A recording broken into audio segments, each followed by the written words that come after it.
Okay, so let's get started.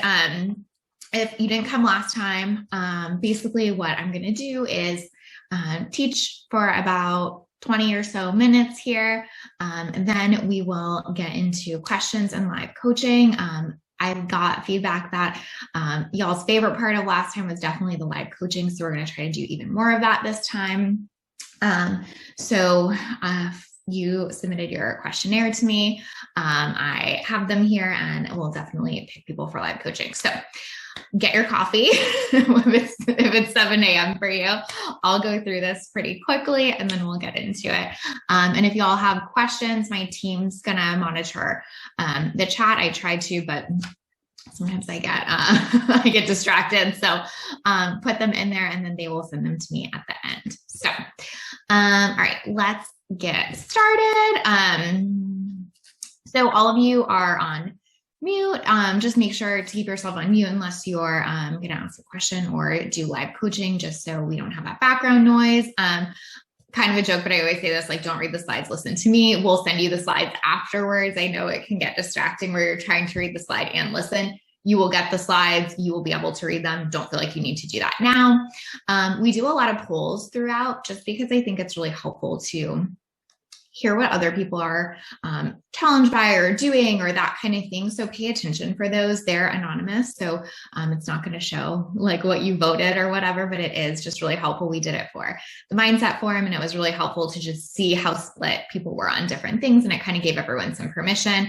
Again, participate in the chat. My team will send me those at the end. We'll do live coaching and I will answer as many questionnaire answers as I can get to. Okay. We can kind of skip this. Y'all know me if you're here. Have my master's in mental health counseling and my MBA. So mindset, strategy, execution kind of all meet together here, but really, really excited to dive into strategy with you guys. This time, I think it's going to be a little bit of a different vibe than last time, but I think it'll still be really, really, really helpful.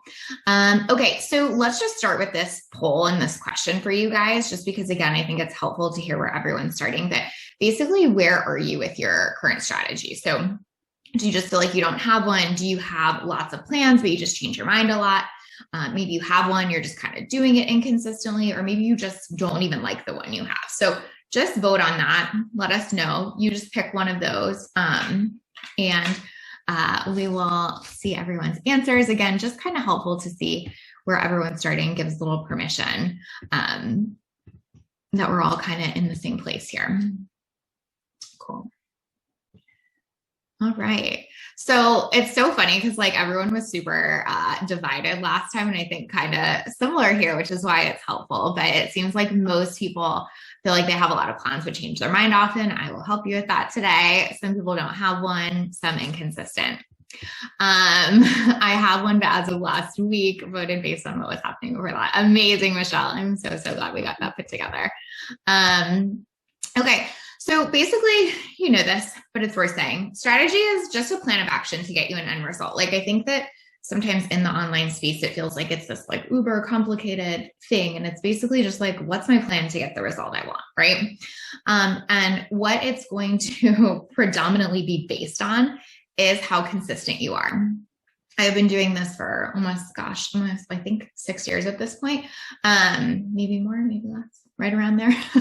And what I can tell you for sure is that your success and your strategy's success is just going to be based on how consistently you do it, right? So I'm still doing a lot of the same things I was doing when I had no clients, and then when I had 3 clients, and then when I had 10 clients, and so on and so forth.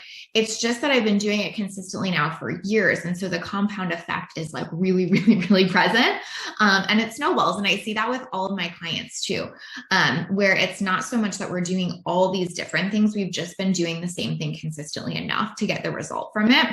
So I really want you to keep that in mind today. Is like, when we're picking a strategy, you need to pick one that you can stick to consistently, because that's going to make the biggest difference in it working, if that makes sense, right?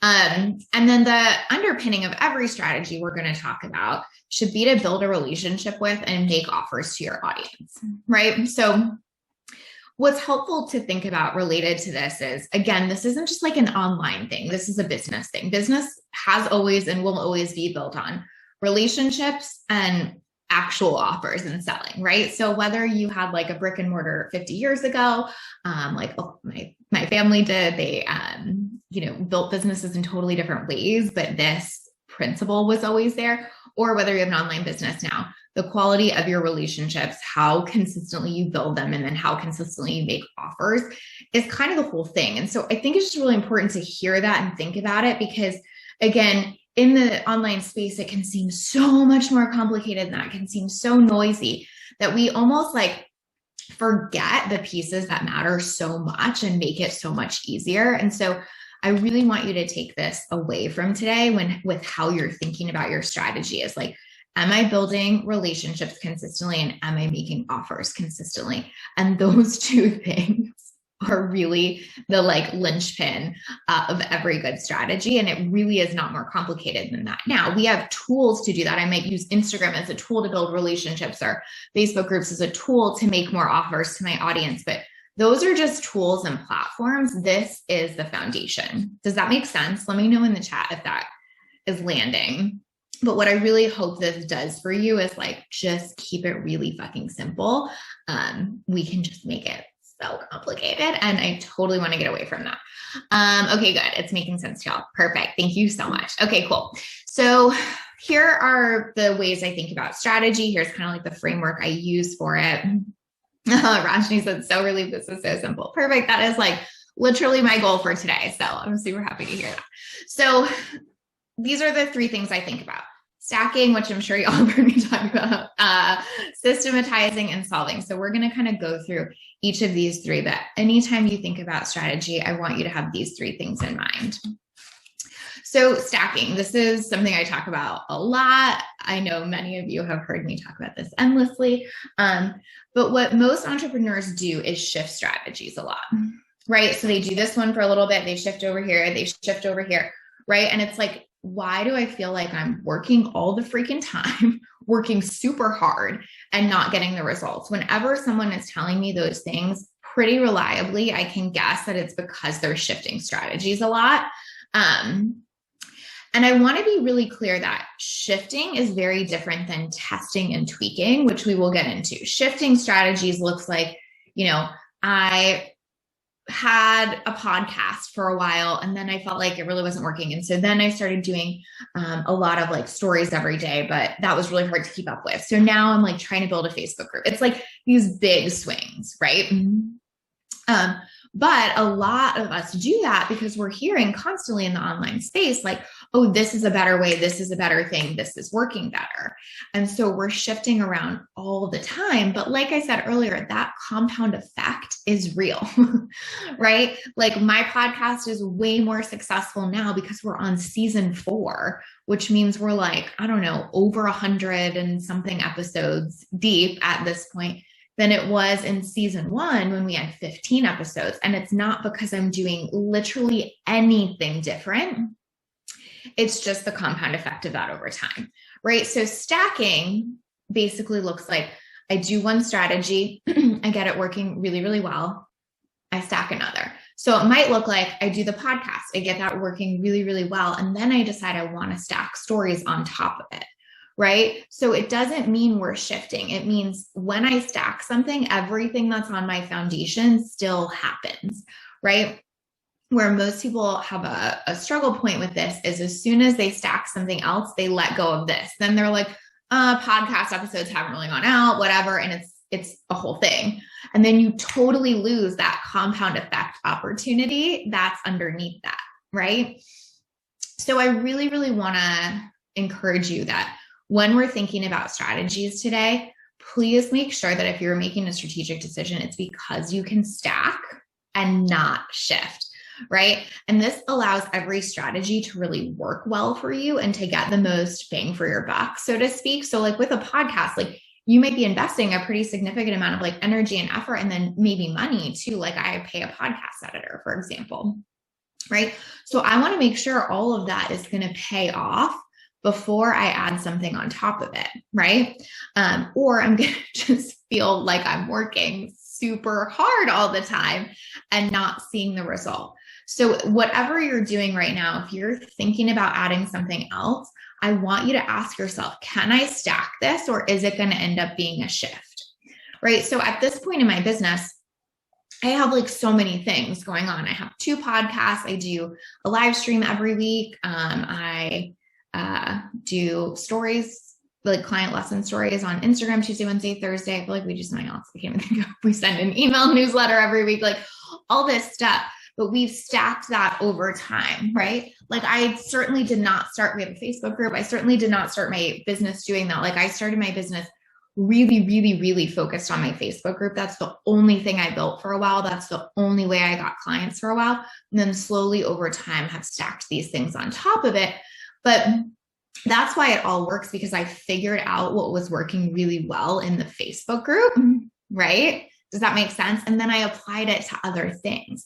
So I was like, oh, what works really well is when I do content in this way, when I engage in this way, cool. How do I apply it to, our client lessons? Oh, what works really well when I do that is showing behind the scenes and, having that conversation. Cool. How do we apply it to a podcast?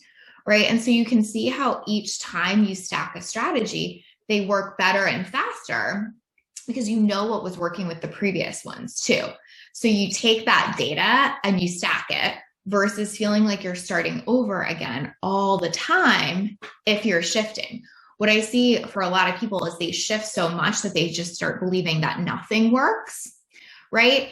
And it gets really frustrating. And when you stack, you kind of feel like everything works because you are able to keep applying it. Okay, cool. So tell us in this poll where you're at with that. Again, these are anonymous, no shame either way. But where are you with stacking strategies? So you've never stayed with one long enough to do it. You want to stack, but you're not sure if you're ready to, because you're not sure if your current strategy is working well enough. Or you're like here because you know you're ready to stack. You're like, this is literally why I'm here today. Like I'm ready to do something else. So tell us what your answers are here. It'll be interesting to see if this is split. I kind of have a feeling it is, but we'll see. Okay, so good. So about a quarter of you never stayed with it long enough. Majority, I want to stack, but not sure. Some of you, I know I'm ready to stack on top of what I have. Perfect. So good. So really helpful to see that, right? And just, again, everyone's at different places. Everyone has different challenges. And this is the point of this. And this is just a little takeaway I want you to have is this is why there is not one size fits all strategy in the online space, because even out of the, whatever, 20 plus of you that are here at this moment, it differs. So that's why, like, sometimes when you're just going to go into like a course or something like that, it's really hard to apply it to your business because we're all at different points, right? And so that's why I love doing things like this, because I want you to see how to think about it for you, not go in someone else's, step-by-step program when that isn't the step you need. So just keep that in mind. Okay, cool. Next thing is systematize. I know this is like the least sexy thing for most people, but I promise it is really important. My COO, Megan, who I'm sure y'all have heard me talk about a lot, she always says, like, if there's more than 2 steps in a strategy, it needs a system. And I think that's really important here because it goes along with what we were talking about before, which is your strategy has to be replicable, consistent, and stackable. Right. And the way to do that is to have a system where you can replicate it over and over again and actually make it a well-oiled machine. If there's no system, it's really unlikely that you're even executing consistently, that you're able to stack, that you're going to be able to test it and tweak it, which we're going to talk about, or that you're going to be able to scale it to get bigger and bigger results. Right. So like the only reason I'm able to do all those things I listed before in my business is because every single one of them has a system. There's a system about how I post in the Facebook group, how I show up there, how often, what that looks like. There's a whole system about like, I record the podcast and then it goes here and then it goes here. We post about it at least 3 times each week in this specific way. And I think this is the part that people almost get turned off around in business sometimes because it feels like overwhelming, or it feels like it kind of takes away their creative energy. But what I would say is this, The point of systematizing is literally to bring down the overwhelm. If I had all of those things going on and I didn't have systems, I would just stay in bed and cry. You know what I mean? Right? I'd be like, oh my God, there's so much to do today. Like I cannot even. Right. And if I have a creative idea or whatever, I get to run with it because I have systems in place. So, like we have a way that the podcast gets marketed or whatever. But if I, like one of my clients, this is just a silly example, but like one of my clients recently was like, I want to interview you for your podcast. I'm like, oh my God, absolutely. That sounds so fun. Let's do it. Then we just add it into the system. Or if I get like an inspired content idea, great. We just add it into our system for putting out content. So it's not, in opposition to having really creative ideas or getting to be in your flow.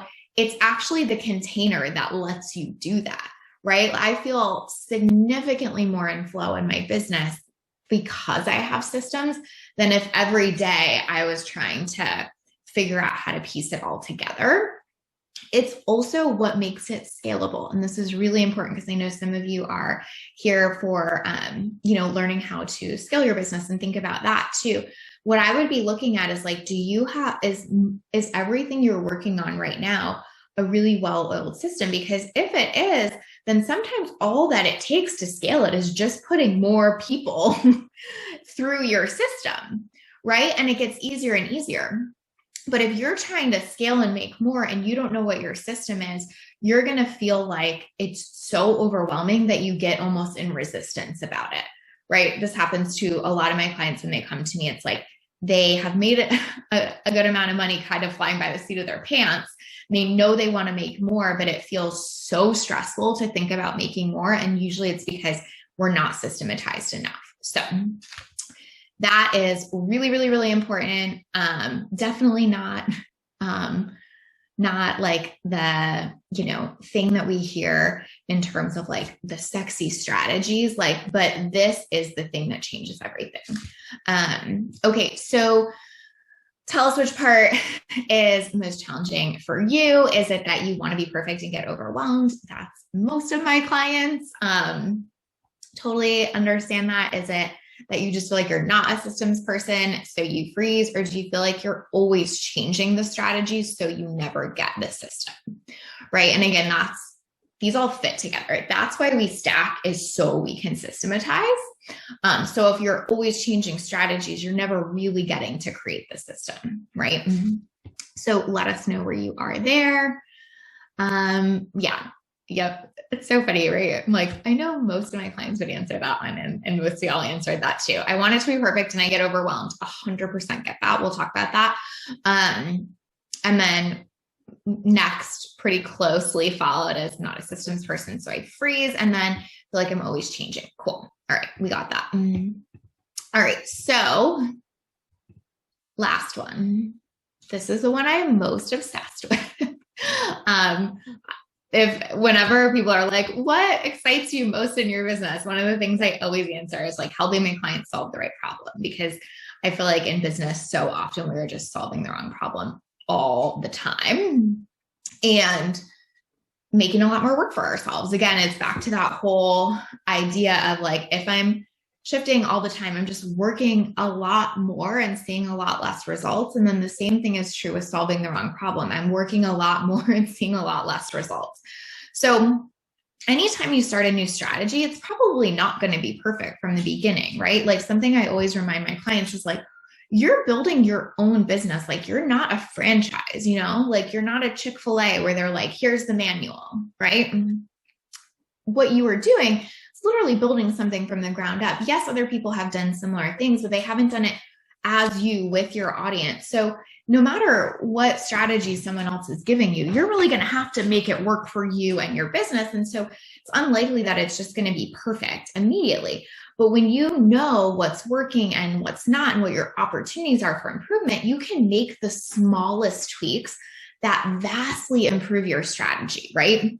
I used this example on a live stream I did recently, and people said it helps. So I'll just use it here really quickly, which is like, if you're like a top tier, like Ironman athlete, right? That, you're doing whatever, it's like a 3-mile swim, a marathon and then like whatever, or 100-mile bike ride in a marathon, something insane like that, right? Though they're making the smallest tweaks, right? They're like, oh, I noticed that I got cramps at mile 14 on the run. How can I slightly shift my nutrition there? Right? They're not going, oh, I need new shoes and an entire new nutrition plan and all of this stuff, because they're never going to actually see results from that. And they never will know what actually made the difference. But if they make one little tweak for the next race, that's how they get better and better and better each time. And they actually figure out what matters. So the same is true for you and your strategy. And that's why you have to have a system, right? You have to know what the system is so you know what to tweak. If you don't even know what the system is, you'll never get to solve because you don't know what's not working. You're kind of just throwing spaghetti at a wall and then you never get to solve. It's like if I'm changing my shoes and nutrition and whatever every time, I never get to solve the right problem. I'm literally just throwing spaghetti. So this is like the most important part of strategy. And this is what keeps you from shifting, right? So instead of shifting all around, you're like staying in this one and solving each next right problem.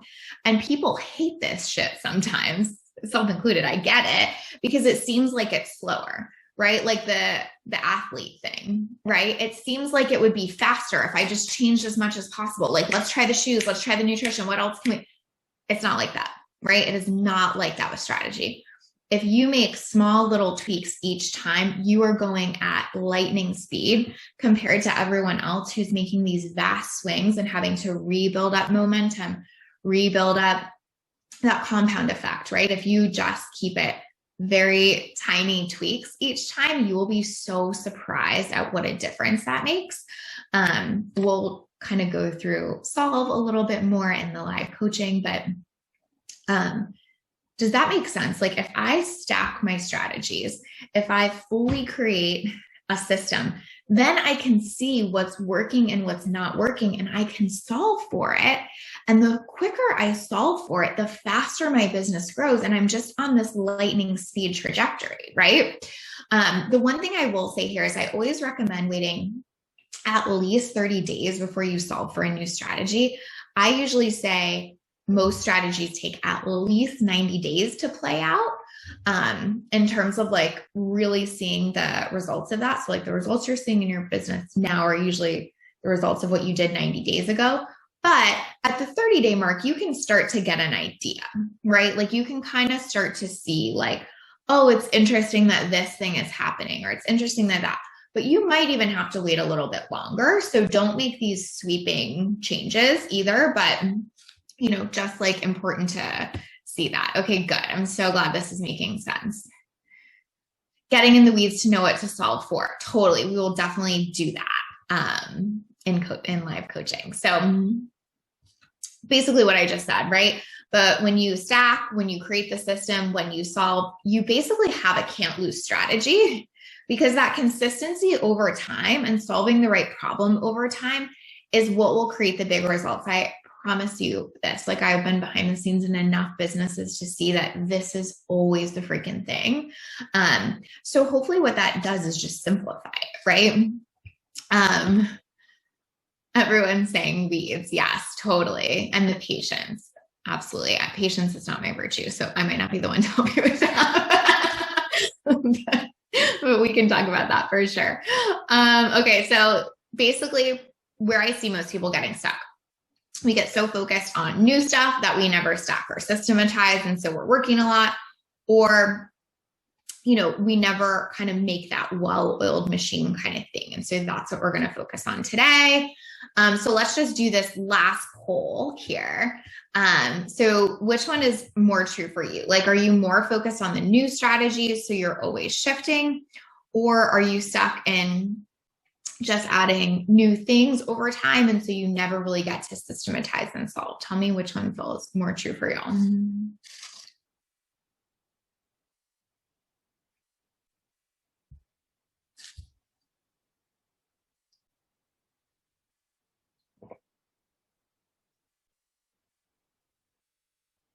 Okay.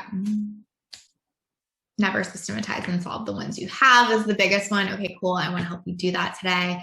And I don't know if y'all know this, but I will, my team will be sending out after this a worksheet that walks you through all these steps, and as well as 2 examples. I wanted to give you examples of me walking through a strategy.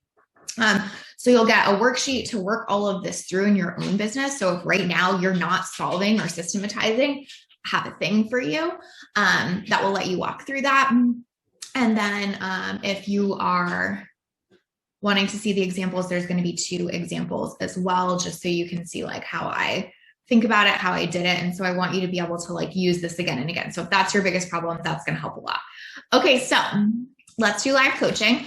I also don't know if I mentioned this, but don't worry, we'll take a break at about the 11 o'clock-ish mark. So if you need to go to the bathroom, get water, get coffee, whatever, you'll have time to do that. So just wanted to make sure you knew that. Okay. So let's get into coaching. So Patricia, do you want to talk to me? Oh, by the way, too, if I call on you and you're like, I thought I was a yes, and today I'm not a yes, just kind of like let me know and you can totally pass. There is no pressure whatsoever. It's also 7 a.m. and you look phenomenal. So of course. Oh, yes, I'm ready. I'm doing good. I'm so happy to talk to you. Me too. Everything you said made so much sense. So good. Okay. So I was so excited because I remember on a live stream recently, I was like, why don't you have a podcast? And you were like, it's coming. And then you submitted your strategy questionnaire about a podcast. So yes. Talk to me about that. So you don't have one right now, but right now you kind of build relationships. You do a lot of personal touch, but you're kind of thinking of like stacking the podcast now. Yes. And I'm feeling overwhelmed because I tried it a few years ago, but I pulled it back just because I think, like you mentioned, there was no system in it. Mm-hmm. So it's sitting there and I have a couple of episodes, but I really want to have a strategy and systems with it because I did that with content and it saved my life. So that's what I want to get clear. Then I'll feel very comfortable in just rolling it out and being consistent with it. So I'm still building that relationship and giving free value, to my audience.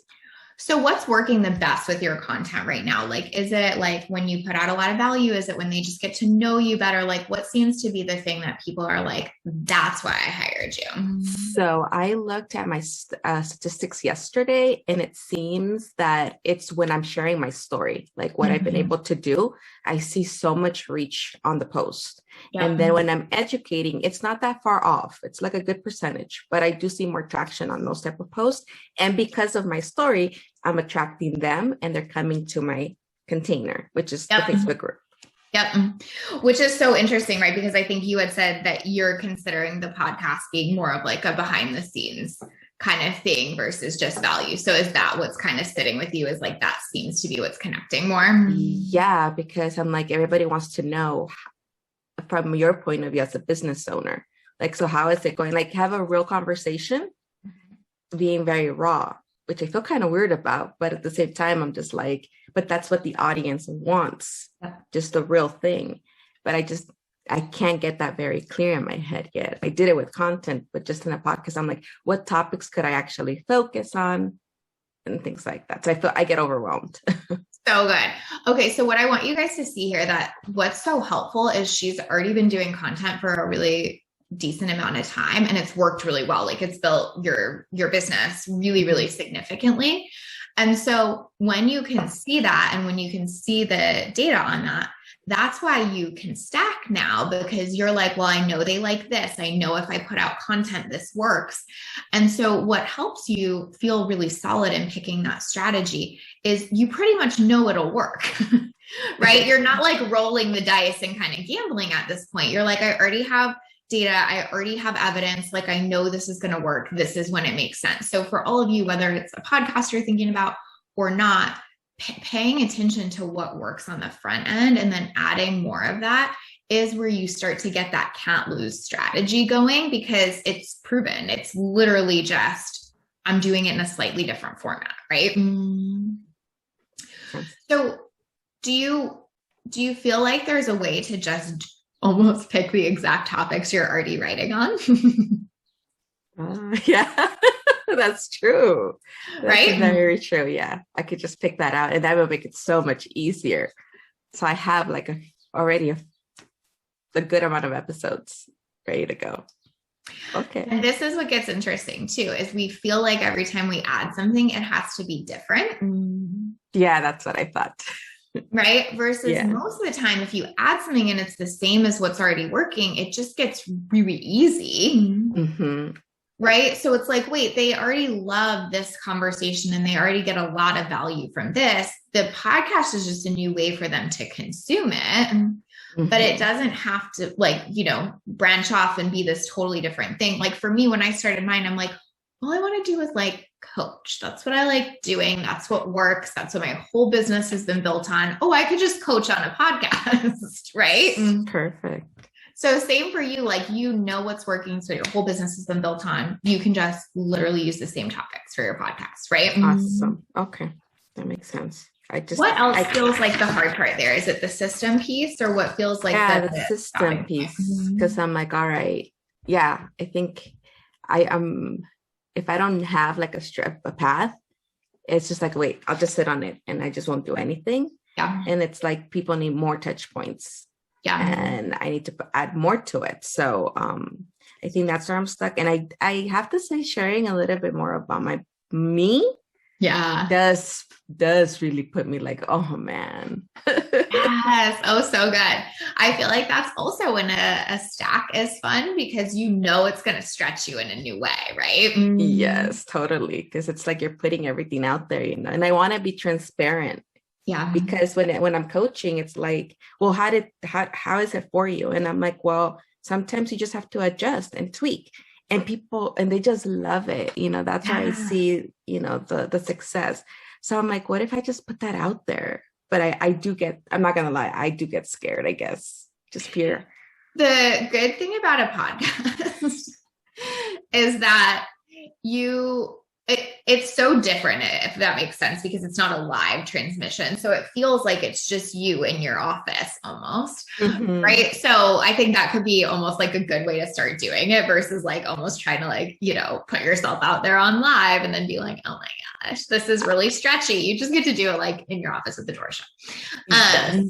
What I would say in terms of strategy is what you just want to figure out is what are the steps. So I'll just give you some context there for us. Like, I record as far in advance as possible. So like my recommendation to you would be like, cool, can I get, maybe 5 episodes recorded in advance at least. Right. And so then when you launch, you're always ahead.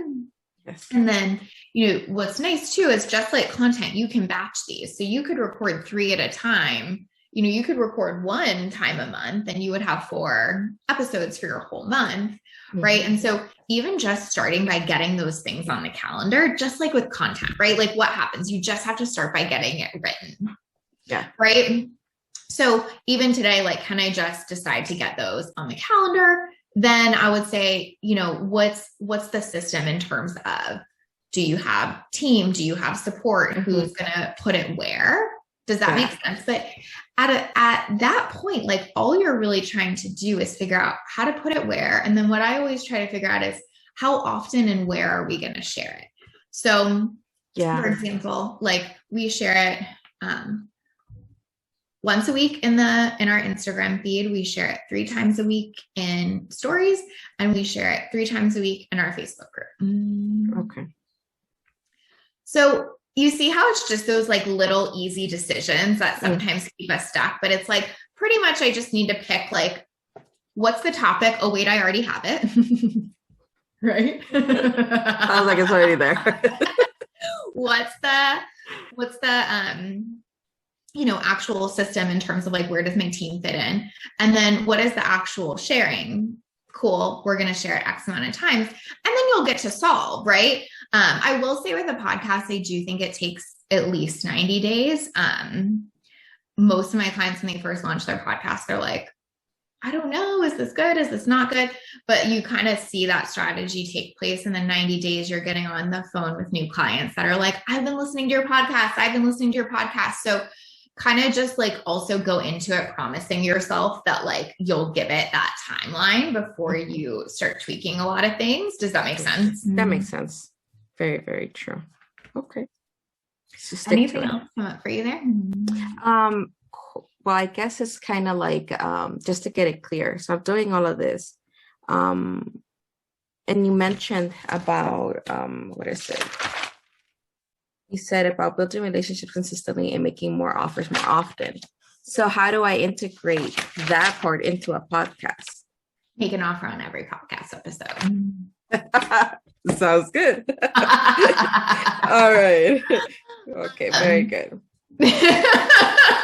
It is really true though, right? Yeah. Like most of us, don't even think that we're almost like quote unquote allowed to make offers that much, but it's like, that's the whole point of having something like that. And then the relationship build is just you getting to like them getting to listen to you, have you in their ears and hear your story. So it really checks both of those boxes, right? Yes, it does. All right. But that's like a good deal to make with yourself. Like if I'm going to do this, I'm going to make the deal with myself that every episode gets an offer, because if not, I'm building the relationship, which is great, but I'm missing that second piece of the strategy that makes the biggest difference, right? Yes, very true. Thank you so much, Lucy. You're this so was welcome. So helpful. My pleasure. Thank you for being here. Oh, of course. Beautiful. Okay, cool. Let's do one more really quickly. And then we'll take a quick break. Charlotte, do you want to come chat with me? I know it's late there, so maybe we can get yours done.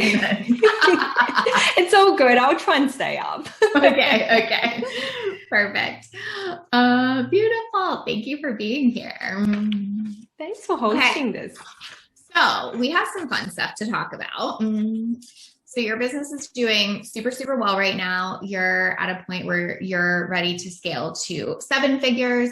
You're trying to figure out like, what are the next pieces? What are the next strategies that need to happen, right? Mm-hmm. Biggest thing is that your schedule is just full right now. Is that true? Yeah. And I really only started my coaching business about 9 months ago. So it's all kind of just blew up, which I'm really, really thankful about. So I just need some help with kind of systemizing things, I suppose, and scaling it, with more confidence. Amazing. Okay, so can I just share that with everyone? Just good evidence. Doesn't mean it happens like this for everyone, but you just started 9 months ago and she's already making $400K per year. That is freaking amazing. But I do have to say thank you that I have been online for probably about 2 years now. So I am a dietitian by trade and only really started coaching business last year. Amazing. Just after COVID started. Totally. Yeah. Everyone was trying to bring their practices online, right? Yeah, that's right. So right now, tell me a little bit, like you mostly have group programs, is that right? So I started with a mastermind model for my coaching program where I kind of have smaller group. It's a bit confusing, but really what I did was I started with 5 clients and then it quickly doubled. So then I thought, okay, it's time to split them into smaller groups, but we all still get together as a collective quite often. And then I'll do some private coaching with them as well on top of it. So I think I was listening to one of your episodes the other day with I can't remember her name, but just giving too much because I felt that I was not getting them in my previous coaching programs that I purchased. So I was like, I need to give them as much as possible to give them results and help them to grow and scale. And so I kind of felt like things were moving so quickly, the practice was growing and I was getting a lot more clients than I can handle. Yeah. So just last month, I launched a group coaching program only on top of my mastermind. So that's how I plan to kind of shift it towards. So that will become my flagship program. And then that's for 3 months. And once people have gone through that, then I'll make an offer to upgrade them to my mastermind where they'll get some more private coaching sessions with me. Okay, perfect. Do you have any like assistant coaches under you, or what does your team look like right now? So I've got me, I'm the main coach, and then I've got my husband who works on the team with me. So he handles all the background stuff like website, video editing, and then I've got a VA as well. But I'm primarily still the main person doing the most amount of work. I'm doing all my content. I'm predominantly on Instagram. I haven't had much success on Facebook. I've got a Facebook group. Yeah, so mainly on Instagram. Okay, so this is, again, just helpful for everyone to see, like, you kind of went in all in on one platform, one tool. It's working super, super well for you. So you don't even have to stack anything else right now. What you're trying to figure out is how to deal with the leads coming in, right? Yeah, that's right. And to get them consistently, I suppose, because I've only really just used Instagram and webinars, and that's it. I've got a Facebook group. Again, you know, everyone says you need to have a Facebook group, you need to do ads, you need to do podcasting and all of that. So I was just like, how am I going to do all of that on my own? Isn't it so funny? And again, like, you're such a gift because we can illustrate this for everyone too, which is like, you're having so much success, your business is growing so fast, and even all that noise of the online space still gets in your head of like, oh, I really should have this group and I should do all this other stuff, but nothing's not working. So this is why it's so helpful to look at, are we solving the right problem? The right problem for you isn't how do we get you a Facebook group and a podcast and all of this stuff, right? The right problem is like, how do we get your time freed up a little bit more? So if you want to do those other things, you can. And so you can actually serve the leads that are coming through the door, right? That's right. Yeah. Yeah. So and I really love good what, to see, like, we just make ourselves wrong and there's nothing wrong sometimes, right? That's right. It's that shiny object syndrome. Totally. So what comes up for me, and I think this is helpful to think about as you scale, is like the way that your business serves your audience just might change over time. And it's okay if people have to get something somewhere else sometimes too. So like for me, the way I serve my audience is one-on-one. If someone wants a group program, they just can't get it from me. They're going to have to get it somewhere else, and that's okay. And then the same thing might be true for you. Like, you just have a lot of people now. So if someone else really, really, really needs a one-on-one coach, they might just need to get that somewhere else. And it doesn't have to be through you. Right now, you're trying to be all the things, right? A mastermind coach, a group program coach, and a one-on-one coach. And it's becoming like this total time suck because you feel like you should be all of those, right? Yeah. And I really love one-on-one, and that's why I want to keep them. But I do recognize that I can't be there for everyone. Yeah. Totally. So in terms of your group, does that feel like that's like unlimited in a sense? Like you could have as many people, or is it still limited? Yeah. So I've got 20 in this group, which I feel is a really nice number. And I'm actually going to turn that into evergreen. So I've launched it once now, and I hope I'm making the right decision by turning it into evergreen. I'm going to do an automated webinar and just get people coming through, because I get a lot of clients who recommend their colleagues and friends to come work with me as well. So I really don't like launching, so I don't want to put myself through the stress of constantly launching. Yeah. So basically right now, strategy is going to be automated webinar into evergreen group program. From the group program, you upsell into the mastermind, right? That's correct. After the 3 months. Yeah. So in terms of the group, are you going to keep it at 20, or when it's evergreen, it could have 100, it doesn't matter? I think if I do grow it, because 20 people on a call, I am still kind of getting through to each one of them and answering the question. Again, it's me over delivering. I kind of want to make sure everyone's looked after, they get all the questions answered. So the call goes for about an hour and a half. And I think I could probably, grow it to probably 30, 40 people and maybe have 2 sessions. I'm not sure, or just really streamline it. So they all currently pre-submit their questions, and maybe I just need to answer the questions and then kind of finish off the call rather than staying on the call and answering any other remaining questions. I mean, the good news is we just found the right problem to solve, right? Which is, they're just not going to all be able to get their questions answered. Yeah. And there's still the Facebook group. If I don't get to their questions on the call, I can still answer it on the group as well. And it's thinking about your programs with different levels of value. So being in the mastermind, my level of value there might be that you do actually always answer my question. In the group program, my level of value might be I always get to see you answer other people's questions, but we're not having a guarantee there anymore, right? Yeah, that's a really good way to look at it. Yeah. And you can even say that in your marketing, kind of. Do you know what I mean? Where it's like the group, the dynamic is that, there might be 100 people on a call. You get to listen to everyone else's questions. You get to participate in this way, all of this kind of stuff. The mastermind, if you want more individual support and you want to make sure all your questions get answered, here's what that looks like. And here's where we're going to do that. Right? Yeah, for sure. And that way too, you can really scale the group. And that's where your scaling to 7 figures happens, is just basically how many people you're going to allow to come into that group. Right? That's really good. Yeah, I love that. My question is it possible to scale to 7 figures with just a mastermind? If you let go of the group, is what you're saying? Yeah. I mean, everything's possible, right? I think that you probably would have to raise prices in it really considerably. And so that's also possible, right? So, like, for example, the mastermind might just be this super high touch container with like 30 people, and the price range is so high that if you run it twice a year, it gets you to $1 million. But then you're making another trade-off, right? If that makes sense, like the trade-off is then like the price is really high. What I try to think about is almost like, what kind of business model do I want to be? And I can't be all of them, right? It's like how, like I always joke that a lit up life is like a 10 feet bar with a line out the door. But if I try, like sometimes if you try to franchise that 10-seat bar with the line out the door, it loses the vibe. It's not the same thing, right? But other things might be like a Target, where it's like, it's like, you're going to get amazing things. It's higher end, you're always going to have a good experience, but it's definitely not like, I'm not getting a personal shopper or whatever. Right.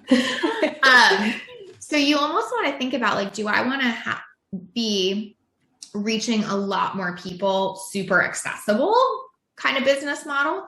Or do I want to be like really high touch, high ticket? Neither is wrong. It's just where we get stuck in scaling sometimes is we try to be all of those things. Does that make sense? Yes, totally. I think that's what's happening to me. Do you know which one? Or are you like, oh shoot, I have to think about that?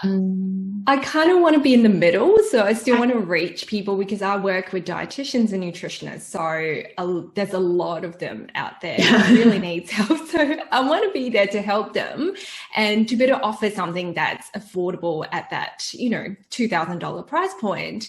And then, if someone is doing really well or they want that more intimate support, they go on to the next level. I forgot to mention as well, I've also got an inner circle, which I kind of added on after, my clients finish the mastermind. So I've got those different tiers for people to sell them on to, really. Yeah, totally.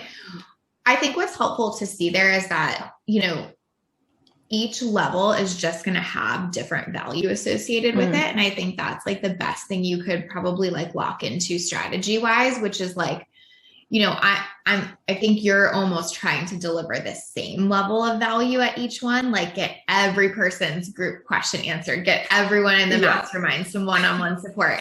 You probably really give everyone in the inner circle a lot of support, right? Boxer.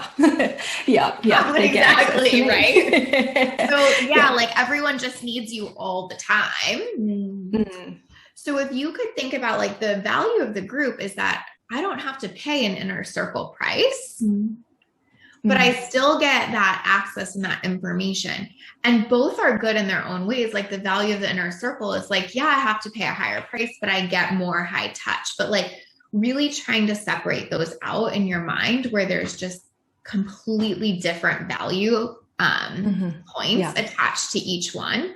But where I think you would probably really scale is the group. Like I think the mastermind and inner circle could always be your like very significant like base rate income. Do you know what I mean? But yes, totally. Of like, 400 or 500 to 7 figures, it's really like enough people in the group, which it sounds like is very possible, but right now it's cut off at 20 or 30. Yeah, that's right. Because you're trying to give that much value to them. Does that make sense? Yeah, totally get it. Yeah.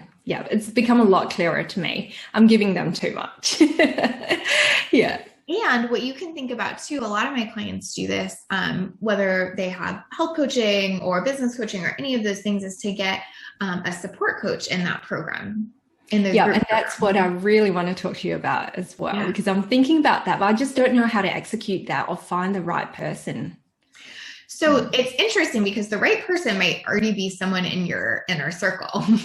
Yeah. Right? Because they have gotten the highest touch with you. They get how you think about things. They get how you coach. They get how you show up. And so usually people that have gone through our programs and that have worked with us are the best fit to then step in and support other people. So I would really be thinking about that. Like, can I maybe even think about who in my inner circle or even my mastermind might be a really good fit for that or interested in that. And then you can help your people understand that too. So you can be like, hey, we're adding this amazing support coach.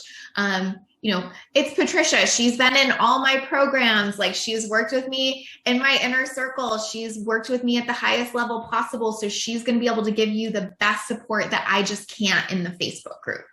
So you could even get out of the Facebook group. Yes. Because I keep getting asked very similar questions, which I feel like someone else can help me with that too. Yeah. But I'm looking at my VA, but she's obviously, not a dietitian. She hasn't been through my program. So that's obviously a different person to look at. But I love that. Yeah. I've got someone in fact, two people in mind that I could ask as well. Yeah. Totally. And they would probably love that too, right? Like it's such a win for them too, because then they get to kind of support you, who they obviously like really value, but they also get to, be part of your business, help other clients that way. So win-win in looking at that. But I think that that's your thing, is like, if I can get even two wouldn't be bad. If I could get 2 support coaches in that program, fill that program with my automated webinars, the business fills itself, because people are going to upsell from there, and that that's your scalable point. Does that make sense? Yeah, absolutely.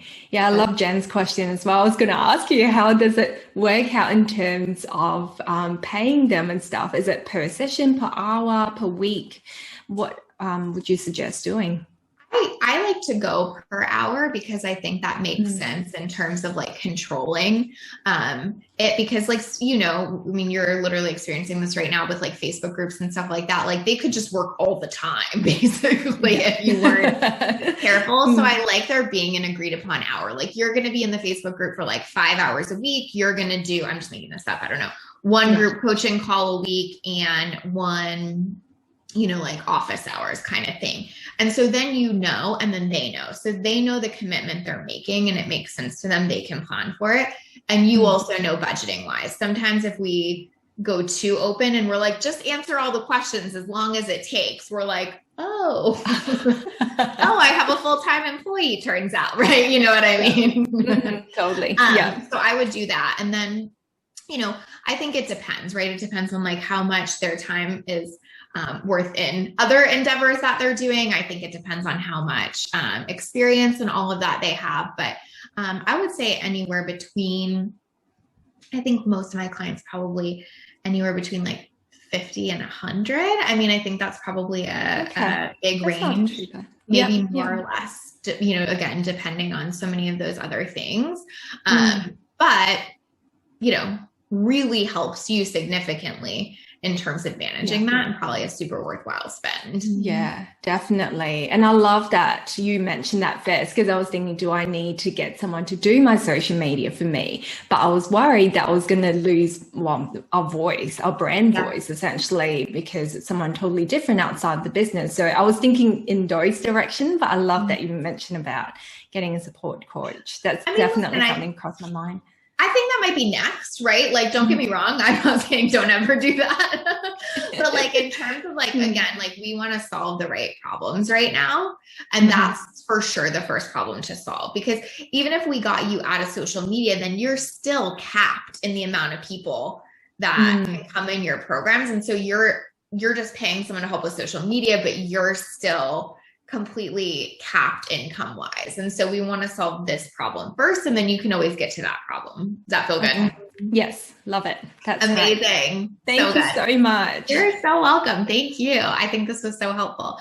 Okay, cool. So let's do a break, I think. And then, we'll do a couple quick questions, and then we'll get back into live coaching, but just 5 minutes so everyone can kind of refresh. We'll put a little timer on here, and there we go. And we will come back in about 5 minutes. So I'll see you guys in just a minute.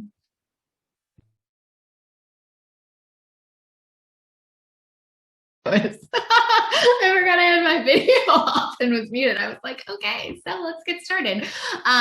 Okay, so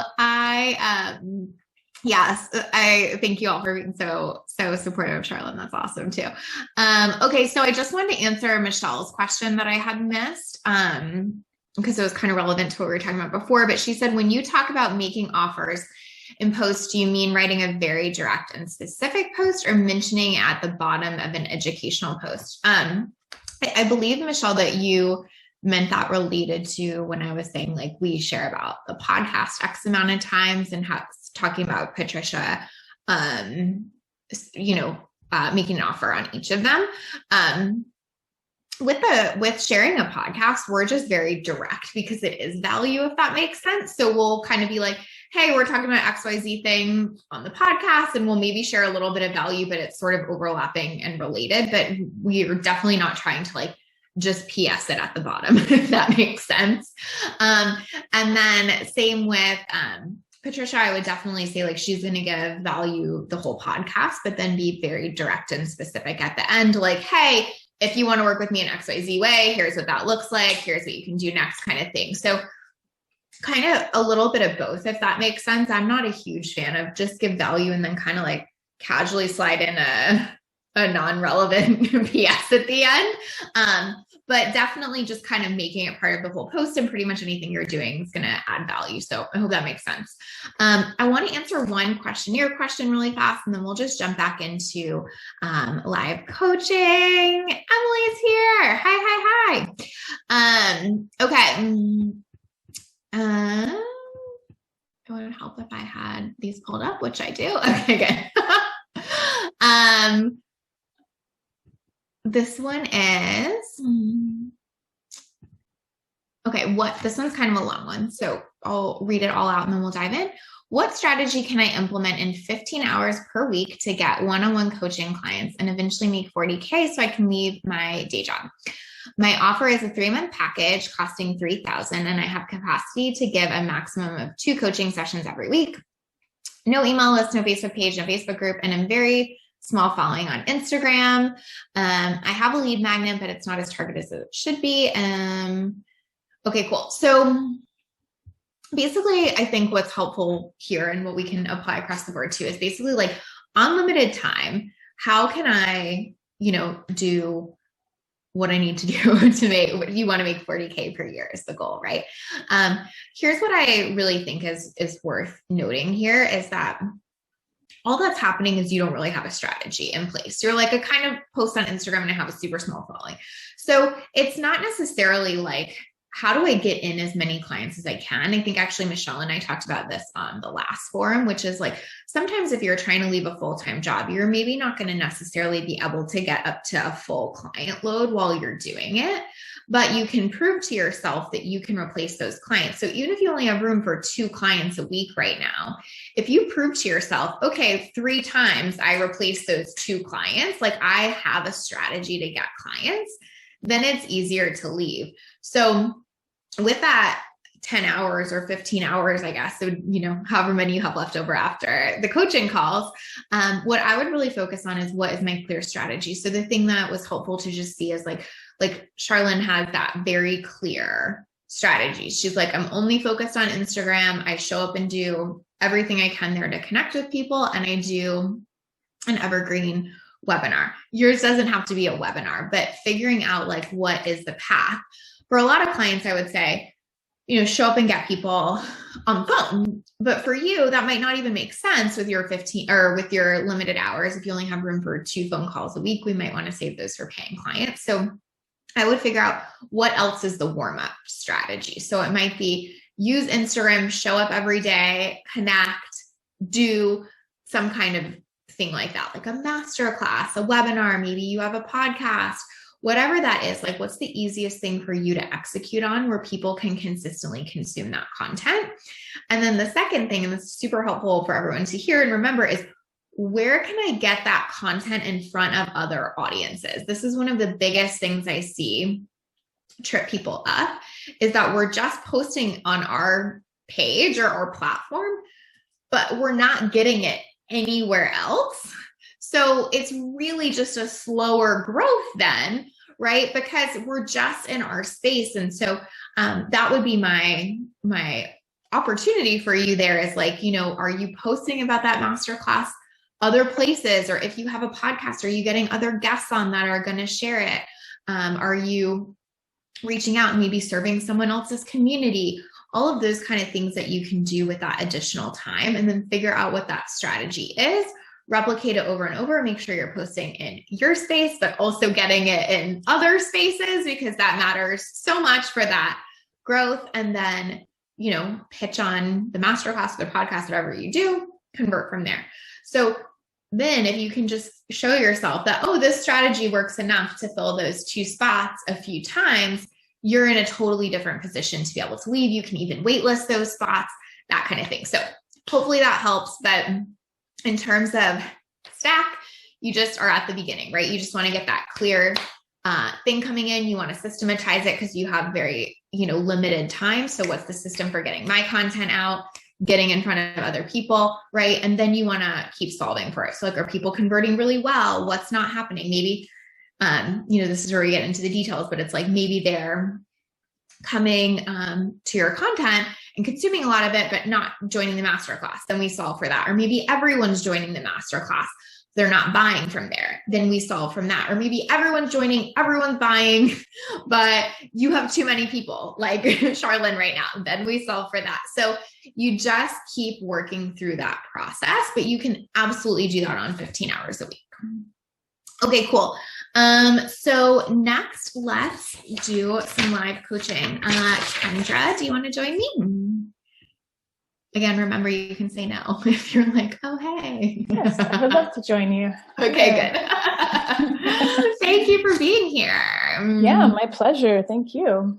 Okay, so I'm going to summarize your questionnaire a little bit here, and then you kind of can dive in for us. But basically, like, you just feel like you have a bunch of different things that are like kind of working, right? Like you have a Facebook group you've gotten clients from, you have Instagram you've gotten clients from, but you don't feel like you have any like really set strategy. You're more just like, sometimes I show up here, you get a couple clients. Sometimes I show up here, get a couple clients. But in terms of like just choosing and focusing, it's just feeling kind of scattered. Is that true?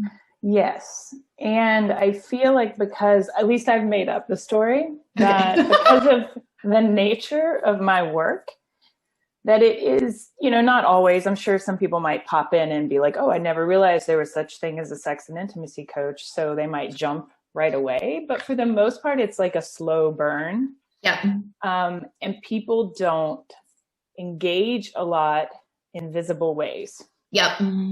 So it's hard for me to even know which of the content is engaging more. Yep. So I just add that in, I guess. That totally makes sense to me. I have another client who comes to mind, very similar kind of thing, different audience, but similar in the sense that like, it's just not like a topic that you would really like engage on Instagram around. You know what I mean? Where like, you're like, oh, now that you mention it, intimacy is really tough for me. And right? Yeah. And my spouse is reading this too, So, Yes. So what I think is interesting there, and don't feel like you have to do this, but I think it's just good to see that sometimes we do want to match the strategy with, kind of like what we're doing there is like, that's where something like a podcast or like YouTube or something like that could be really helpful, where it's something that I can consume, but I don't, like, no one has to know that I'm consuming it. And it's something where you can see what's actually working from that. So like with a podcast, for example, you'd be able to see like, oh, wow, we got a ton of downloads on this one and less downloads on this one. Oh, wow. You know, so many people are like, you know, listening to this one over and over again and not really this one. And so you can get data in different ways, which is sort of helpful. And then, I mean, you could still absolutely maintain your social platform or whatever, but it's just this other way for them to actually like get in it with you versus like maybe having to show up on a live or something like that, where it just wouldn't feel like the container makes sense for what they're struggling with. What do you think about that? Yeah, I mean, that does make sense. Yeah, it's funny because I think a part of me is just like sinking because I'm like, oh no, I don't know why. It's just like, it makes sense. And there is a part of me that's like, oh, that, okay, like I don't know if it's that it's just something brand new, totally, or if it's the thing itself. I'm not sure. Yeah. And like a good first step to that is even, can you like pitch yourself to being on other people's and see if you even like that? Yeah. Right. And that might get you in front of other people that still want this information, but like, you know, you don't have to dive full on in kind of thing yet. Or like a couple of my other clients even just do like little voice memos that they record on their phone and just have it on like a password protected page on their website that doesn't have to be this like whole podcast thing, but that people can just kind of go consume. So we're kind of solving for two issues here. I think it's like what I just said, how am I getting in front of other people's audiences? And then how am I really warming people up once they come to mine? We know the way that you're probably going to warm them up is slow burn. And we also know that it's not necessarily going to be through like an Instagram comment dialogue kind of thing, right? So what do you think about that? Like in terms of like looking at those two separate things? Yeah, I mean, I sort of just sit with that. I like the idea of pitching. I did one podcast like as a guest, you know, years ago, and actually really enjoyed it. But I just haven't focused on that. So I like the idea of warming myself up to that by pitching myself for other people's podcasts. And that feels like a very like startable place. And then, I guess the other thing that I had done, which has been, you know, in its own mild way so far successful, which is I had created a self-paced course, not so much to have a lower priced offering, but because I sensed that people needed a way to sort of dip in.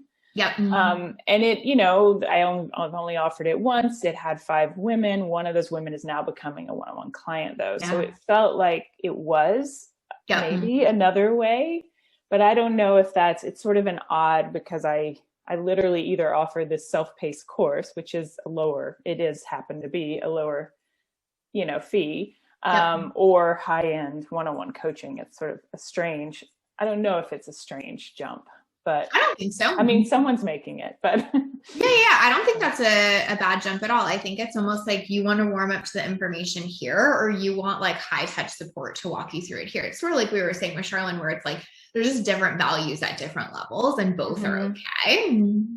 Right. But like that could literally just be the strategy. Like I go to other people's podcasts or maybe even like communities or whatever. Like I get in front of other people's audiences. I pitch to their podcasts. What I send them to is my self-paced course. I warm people up through the self-paced course, right? Then I pitch them one-on-one. Okay. So like that could literally be the whole strategy at first, right? And then if you decide, okay, cool, I want my own podcast too, then the strategy could be get on others and have guests on mine. Everybody goes to the self-paced course. Everybody from there can upsell. Gotcha. Yeah, that feels good. My body sort of relaxed into that one a little more. Yeah, at least as a starting place to like have that too, because I've created that and I'm really happy with it. So it's like, would love to keep using it as a way to get people really in my energy in a very private way. Totally. And I don't know if you've done this, maybe this is why it's converting, but this is just a secondary piece I would say, is that like everyone that comes into that, you could offer them a free call. Mm-hmm.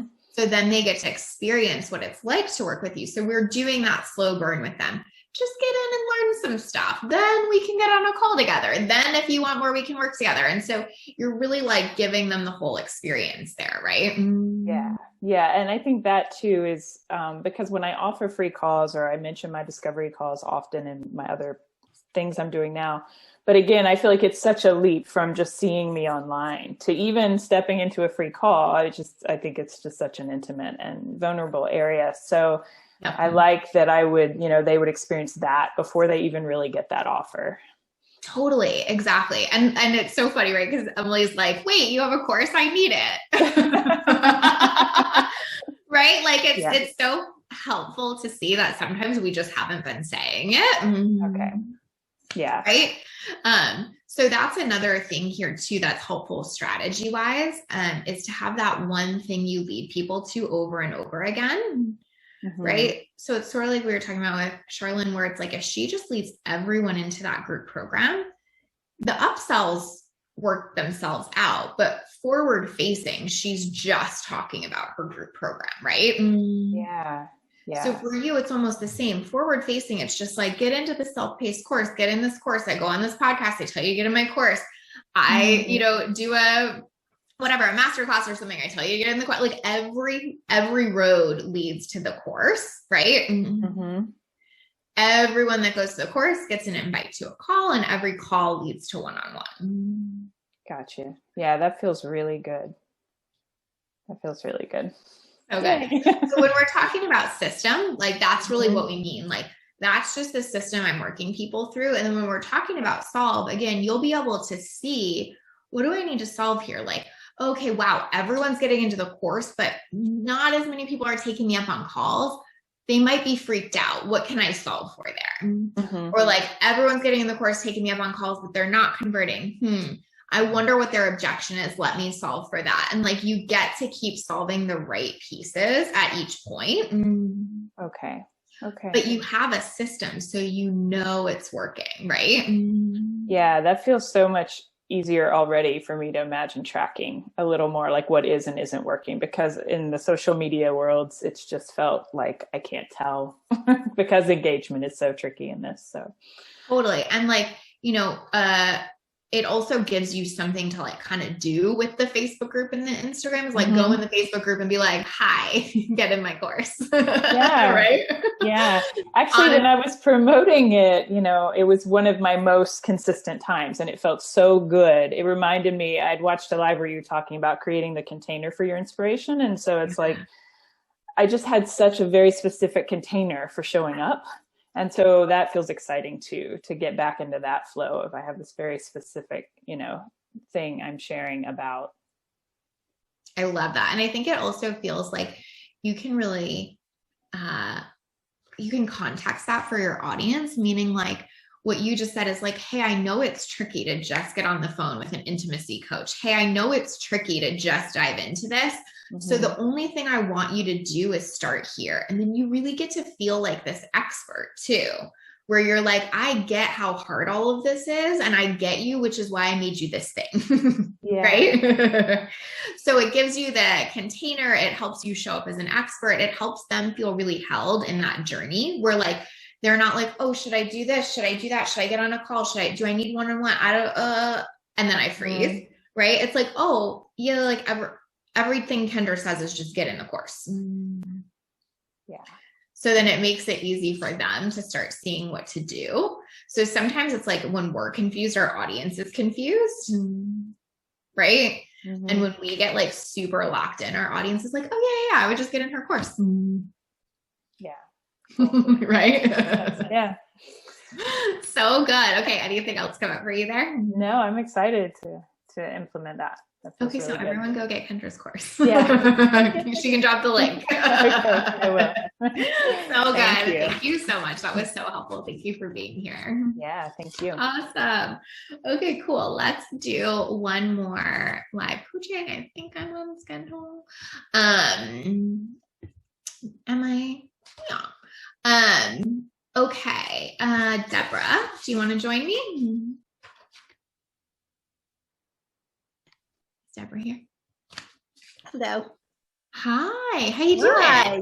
I'm doing great. I'm so excited to have this opportunity. So good. Thank you for being here. I'm like very excited about your question because I feel like it's one that I think so many people struggle with. So I think it's going to be really helpful for us to dive into. So I'm going to do like kind of summary again, and then you tell us what's going on there. Okay. So basically like you have like two kind of like overlapping but different passions.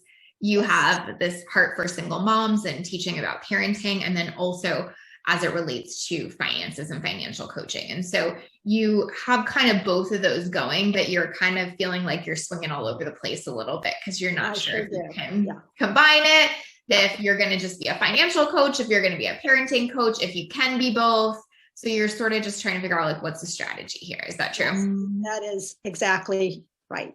Okay, good. So I think what your question was mostly just like, can I offer both? And then does that get confusing, right? Yes. Yep. My client, my business is relatively new. Officially launched as September, had some beta clients before that. Okay. Mostly financial coaching, but I've had years as a former preschool teacher, owner, single mom myself. I have years and years and years of parent coaching. Yeah. And I love doing both. So so right now I have a podcast that I really love doing for geared towards single moms. Yep. It's called Parenting and Life for Single Moms. Yep. I have a fledgling Facebook group with about 100 people in it. Not that much engagement, but I'm trying to be consistent and posting there. And the other place where I've gotten a couple of clients is just from reaching out to people for referrals. Yeah. So that's mostly just straight financial coaching, reaching out to financial planners and CPAs and things like that who have sent me a couple of clients. Yeah. Okay. So helpful. Amazing. Okay. So I'll tell you what comes up for me at first. And then you tell me if you hate it or not. Okay. So I think that what is true and what I find to be true is that the way we market is sometimes has to be slightly more targeted than the actual work we do with our clients, if that makes sense. So I definitely market business coach, make more money online. But like, if I think about last week, I was talking to one client about like her marriage and stuff that was going on. And there I was talking to another client about like her belief in God and like what comes up for her around that. And like, just like we run the gamut, right? Yeah. But if I tried to market to all that, I feel like I would just lose everyone to a certain extent. If I was like, well, I can help you grow your business, but if you want to talk marriage, I'm your girl. And also God's a whole thing. So let's talk about that. Like, you know what I mean? It would just kind of fall flat. So what's coming up for me is like, I think you can do all of it, but I think we have to target your marketing too. Does that make sense? Absolutely. Yes. So I'm just not quite sure how to do that. Like, where do I target it and what do I focus on? Yes. So.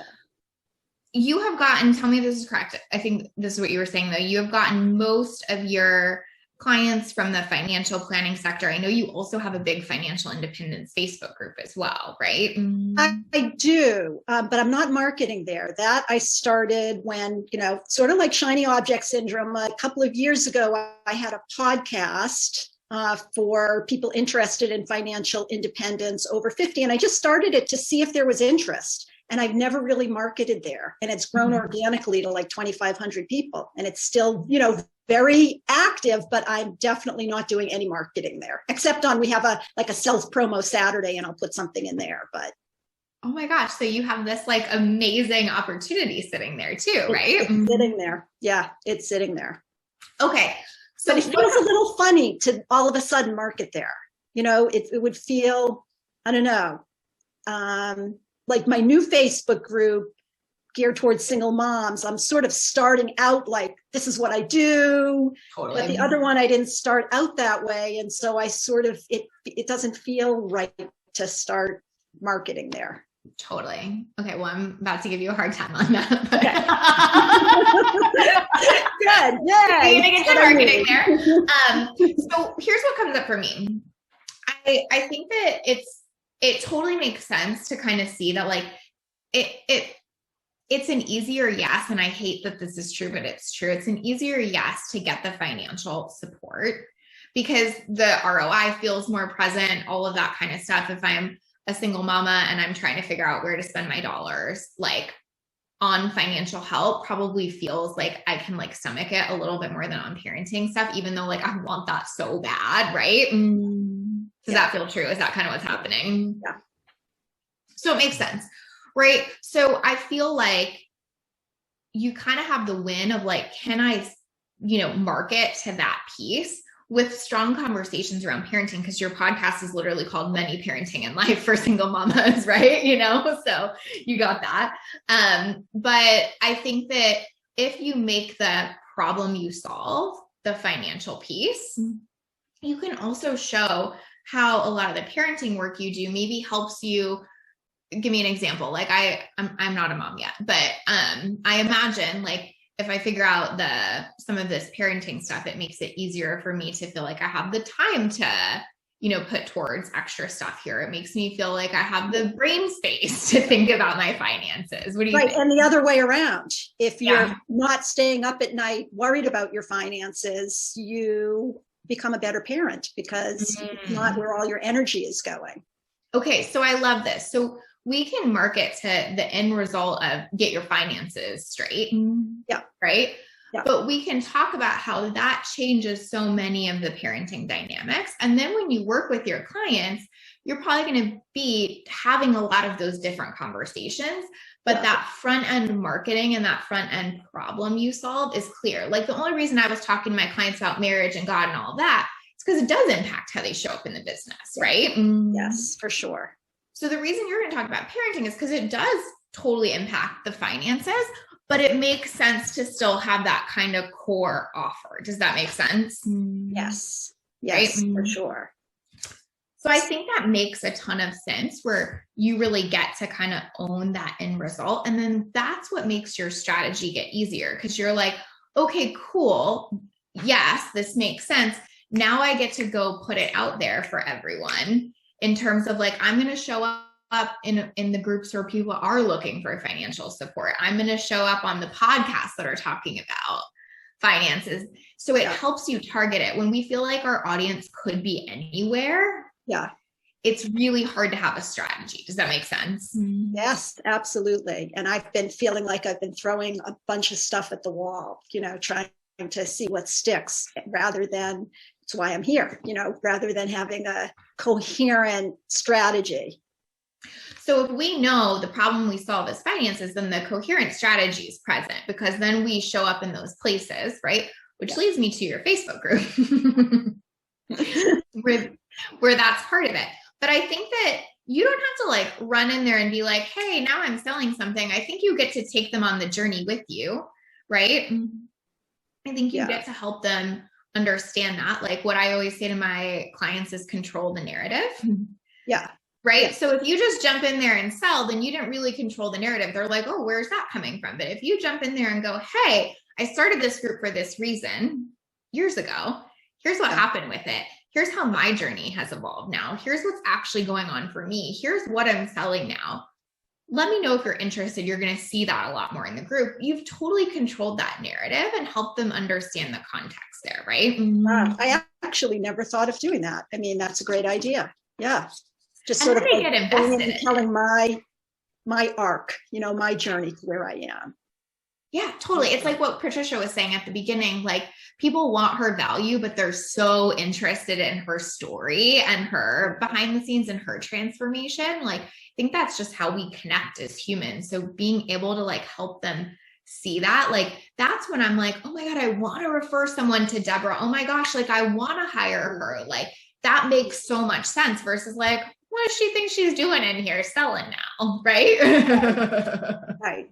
I mean, it's your group, so you do what you want, but, But that changes that dynamic. Yeah, that's good. That's really good, because that's the sort of the fear with that particular group. I am trying hard to grow this new group, but the other group that sort of grew organically, it just like felt uncomfortable going in there, doing something different than I have been doing in there. And what helps too is like now it's all the same, because all of the conversation is around how do we, get the finances in order. So I can talk about it in this group and that group, and I don't have to like create different content for different places or show up different ways in different places. Like that's what we're looking for, is like a system where I can show up the same in all the ways. Does that make sense? It does. It makes total sense. Yeah, that's good. That's really helpful. And remember, like you can still talk about the parenting stuff a ton as long as we're tying it to how it helps you get that financial freedom, right? Yeah. Like for me, my business is literally called A Lit Up Life. And so I want everyone to have this amazing life, but the result I help them get is the business to help with the life. Does that, right? Same page, right? Yeah. Yes, for sure. Okay. So we're going to get you selling in the group. I mean, the way you suggested doing it is totally comfortable for me. Okay, good. I think Jackie said something about that too that I wanted to pull up. She said, marketing strategist here. I'd recommend introducing your new venture to your existing group. Maybe something like, I'd love to share with you all something new that I've been working on. Exactly. I want to share with you. Here's something new. Here's how this has evolved. Here's why I started this group. Yeah. Like all the context, right? Yes. Yeah.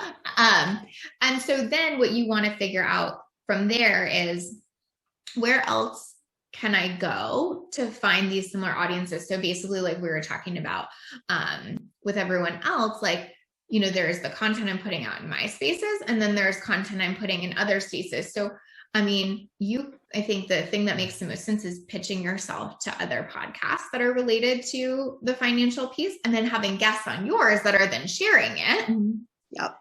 And then I send people to my group, and then I sell in my group, right? Yeah. I did just start having guests on my podcast. So, one of them, I started in the single mom space. So one of them who has a very thriving single mom podcast just came on my podcast. So, hopefully that'll help a little bit.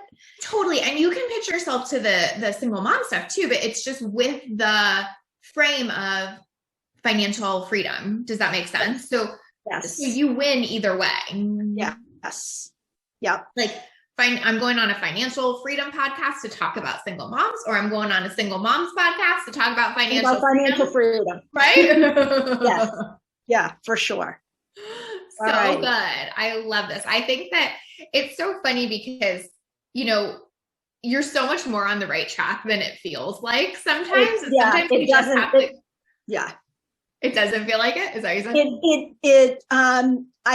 I've been feeling a little scattered, and because of that, I think I haven't had as many clients as I would like. I mean, right. I think I, have put out sort of too many different pieces of what I do rather than one coherent thing, which has been my issue. Good. We got it. Financial freedom for single moms, right? Yes, that's it. So all good. Right.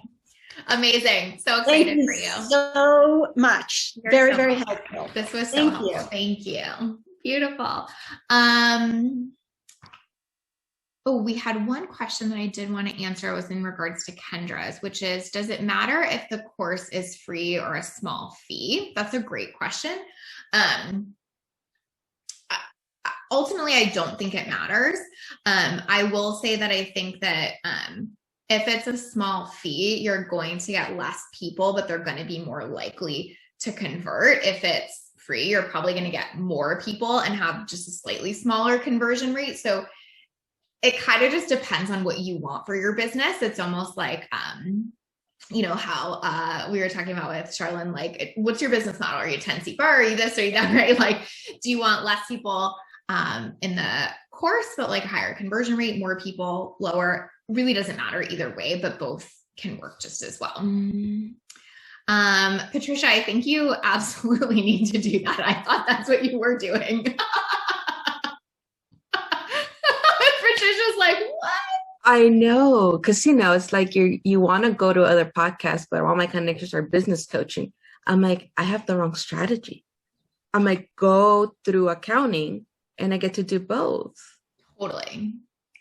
I'm Spot like, on. wow, okay, I gotta let that sing a minute. I'm so excited for you. If you guys don't know, Patricia's an accountant, but also a business coach. So that's the point. So good. Okay, let's do another one. Carrie, do you want to talk to me? Yes. Hi. Yes, hi. Wait, what does your mug say? I just saw a comment that said, I love your mug. Oh my God, that's so good. I love that. So good. Okay, I'm so excited to talk to you. Hey, me too. I'm very excited. And now I'm nervous because I didn't think I'd be called on. It's always how it is, right? When we're like, probably not me. Then all of a sudden you're like sipping your coffee and you're like, oh, she means me. Okay, so I'm going to summarize and then you tell me what's going on, okay? So I think what you're doing is so cool. So you're a dating coach for nerds, right? So like helping people feel more confident, comfortable that like identify as nerd and feel like, oh, I would be bad at dating. That's totally your jam, right? So your biggest thing is just like, you kind of just don't feel like you have a strategy, right? Like you post on social media, you use Instagram, you have a Facebook group, but it feels like nothing kind of coherent at all in terms of like what you're actually doing. You're like, I need a foundation, right? Yeah. Everyone likes your nerd dating I degree. It's so cool. Thank you. So like I started my business last August and I've never been in the corporate world. I've never taken like business courses or anything. And I mean, like, I'm totally open to somebody telling me like, yeah, posting on social media is a strategy, which is fine. Yeah. And I feel like I could use more like nuance around that because I literally don't even know what I'm doing. And I've taken some courses and stuff, with Julia Wells, and people are talking about like funnels and B school. And I'm like, I don't know what any of this means. So like, I have a really great business mind, but it's all very much like, well, because I'm smart and I can look at systems and organization and, organizations like businesses and like figure it out. But I feel like I don't have, like, there's no solid knowledge around like what this is or the nuance of like how to market and strategize. Love it. Totally makes sense. Also, see, it's just like, this is the whole thing. Build relationships, get in front of people. Emily said that all of her clients could use you. And if you send her your info, she'll send you to her like almost 2,000 person newsletter. So that's amazing. Thank you, Emily. Beautiful. Thank you. Okay. So yeah, I think that totally makes sense. It's like, I think it's almost, I resonate with that because I obviously went to business school and worked in big organizations. And then when you kind of come to like your own small thing, it can actually feel more confusing because you're used to sort of like the very big picture versus like the very micro picture, right? Yeah, totally. And actually, like, I'm a former therapist as well. So like my zone of genius is like people, not like these like micro macro systems of like organizations, right? Totally. Which, congratulations, because the only reason I'm good at what I do is because I'm good at people. It's not actually because I know business that well, honestly. So you're good. You got it. So what comes up for me is almost exactly what just happened with, being in front of someone and then being like, wait, I need to introduce you to all my people, right?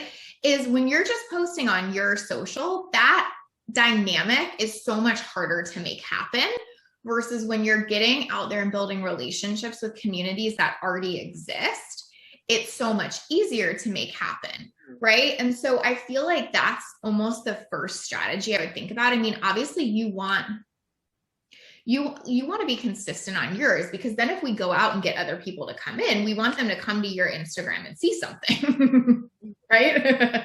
We don't want them to be like, oh my God, she is so amazing. And then they get there and they're like, oh, Yeah, she hasn't really posted on here in a super long time. So I don't know. Maybe she's not even taking clients now. That's not what we want. Right.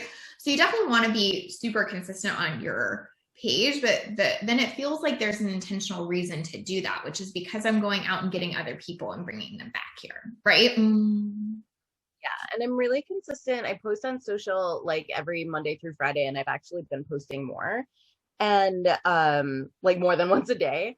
So good. And it's kind of like finding that balance between like just being personal, right, and like sharing stories, which is mainly like the way that I talk to people, and then bringing that back to like kind of what you were talking before. Like sometimes it feels weird to just put like a PS, like I also have one-on-ones open or whatever, and also like putting in that sales piece where something is really just like a sales post, right? Totally. I think especially like if you think about like you're kind of in a business where there's probably going to be resistance to it in a sense. Like if I think that I'm like super nerdy and super bad at dating and all of these things, then like getting help with that feels scary. So sometimes it's helpful to be like, I'm going to have to speak to that all the time. Speak to the direct sale, why it's scary to hire me, why it's scary to take that next step kind of thing, versus it almost being like, I'm just giving a lot of value. I'm PSing a little thing over here. And then, you know, you're going to have to deal with your own stuff around how it freaks you out, right? Versus like, I'm going to talk all the time about why you should hire me and why it freaks you out. Does that make sense? Yes. And that, yeah. And I feel like that's a little edgy for me because I definitely have that mindset of like, oh yeah, of course I'm great. Like a lion knows it's a lion, right? But like, I can't talk about like why you should hire this lion, right? Yeah. Well, that's like really, really good, like context and permission for you, and solving the right problem is like, I need to get better at just being super direct at why people should hire me. And then I'm probably just going to see a better conversion from there. You know, I always kind of say like, you have to be sold on yourself first. And I think you are, but then you have to communicate that, or it's really hard for other people to trust that that's true. Does that make sense? Yeah.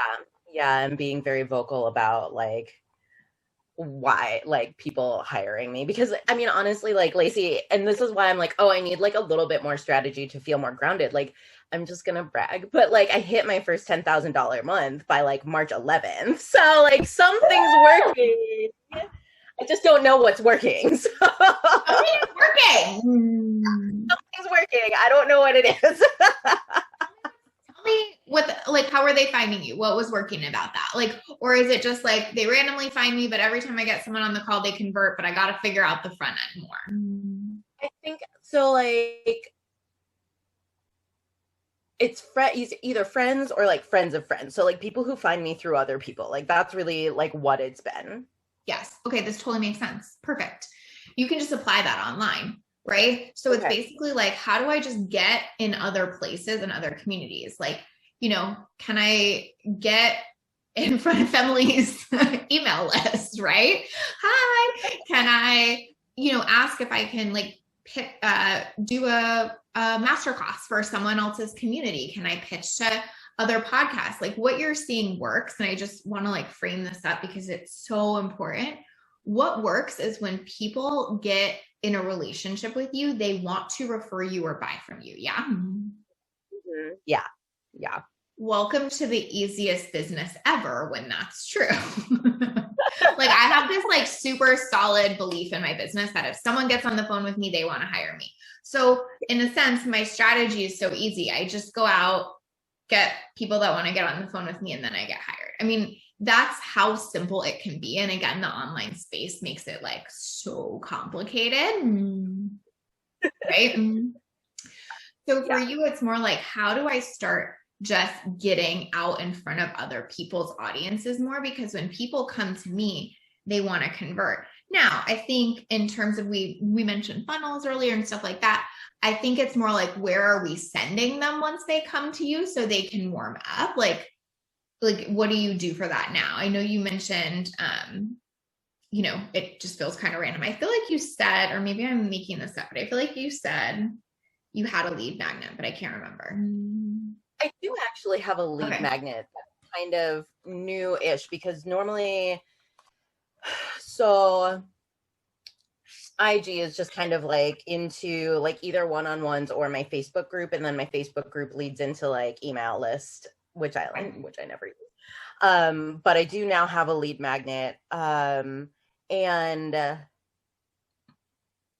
Yeah, so I'm mostly selling one-on-ones, even though that's like half full. And then like, I just wrote an ebook because that's something that just happened. Like I just had like this like download, and I was like, oh yeah, I'm gonna write an ebook in like 8 hours. So that happened. So that's like another thing that people do. Okay. So that's all we have to figure out is like, what's the actual system for this? So what I'm gathering is the system is get everyone in the Facebook group. From the Facebook group, get them on the list. From the list, sell them my ebook or my one-on-one. Okay. So when I go other places, get on another podcast, do a class for someone else's community, Family sends out my stuff to her whole list, whatever. I think what we're saying then is get in my Facebook group. Does that make sense? Yes. And I think like, so the thing about the Facebook group, I think, is the same thing like with like sex coaching, right? Because it's all very like, it's vulnerable. Like one of the things I realized early on is that like people are not going to engage in my Facebook group in the like in a way that makes sense to me from like a marketing, like sales perspective, or even just like a coaching perspective, because like dating is so vulnerable, especially if I'm working with nerds who are usually introverted. So there's not a lot of like activity on there. And I know that what I can do is look back at the data and see what there is activity on. Totally. And it might also be like, how can I ask them questions that are easy to engage with? Like I learned that early on in my business. Like when I would first like post, I'd be like, tell me what you're struggling with the most in your business. And like, nobody would answer because like, obviously, right? And now I would be like, oh, tell me like a win that you had in your business. Tell me a hurdle you overcame, like stuff that people want to easily engage with. So it could just be like, drop us, you know, a high five below if you're going on a date this week, or like, tell us like your funniest story, or like things like that, that like aren't like, why is it super hard for you to date and what childhood wound is being brought up? You know what, I'm kidding, but like, you get what I'm saying. Yes. Yeah, no, that totally makes sense. And even just thinking about like the past couple weeks, I've had a lot more engagement on the posts that are like, tell me what you're celebrating, or and it's not even like related to dating necessarily, right? Totally. Which is fine. If they're in there and they're part of it and they're otherwise seeing your content because of that, we don't need it to look a certain way. Just like we were talking about with Kendra, like she doesn't need a lot of engagement on her Instagram or whatever for it to mean that she's getting a bunch of sales. You know what I mean? Yeah. So it's kind of like I get out in other places, I send them to my group. We do fun engagement questions from there. I make my offers there. They get on my list. I make offers there. And so I just know what the system is, and then I can track it. When people are hiring me, I'm saying, hey, did you find me from, where'd you find me from? Right? Yeah. Oh, hey, where'd you book from? The group. Like, hey, I've been on your email list for 6 months. So it kind of just shows you like what's actually working there, but you actually feel like you know the strategy. And so again, then you solve for each problem. So your biggest like problem to solve for right now might be like, how do I get in front of other people to bring them back to my group? Then your biggest problem to solve for is, am I making sure the group people are getting on my list? Then your biggest problem is, am I making sure the people that get on my list are converting? And it's just like this whole thing, right? Yeah. So would you recommend, well, okay, so there's like 2 questions here. Like I've been on a lot of podcasts and I've been getting a lot of interviews. Like my visibility is like 10 times more than what it was like a few months ago. So, you know, at the end when they're like, where can we find you? Do I just send them to the Facebook group? Is that totally it? Okay. God, that's so easy and absolutely terrifying. Yep.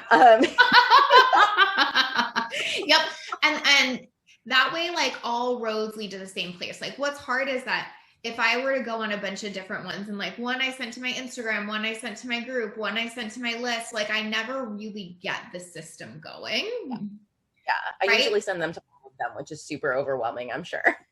What do you send them to? All of the links. All of them.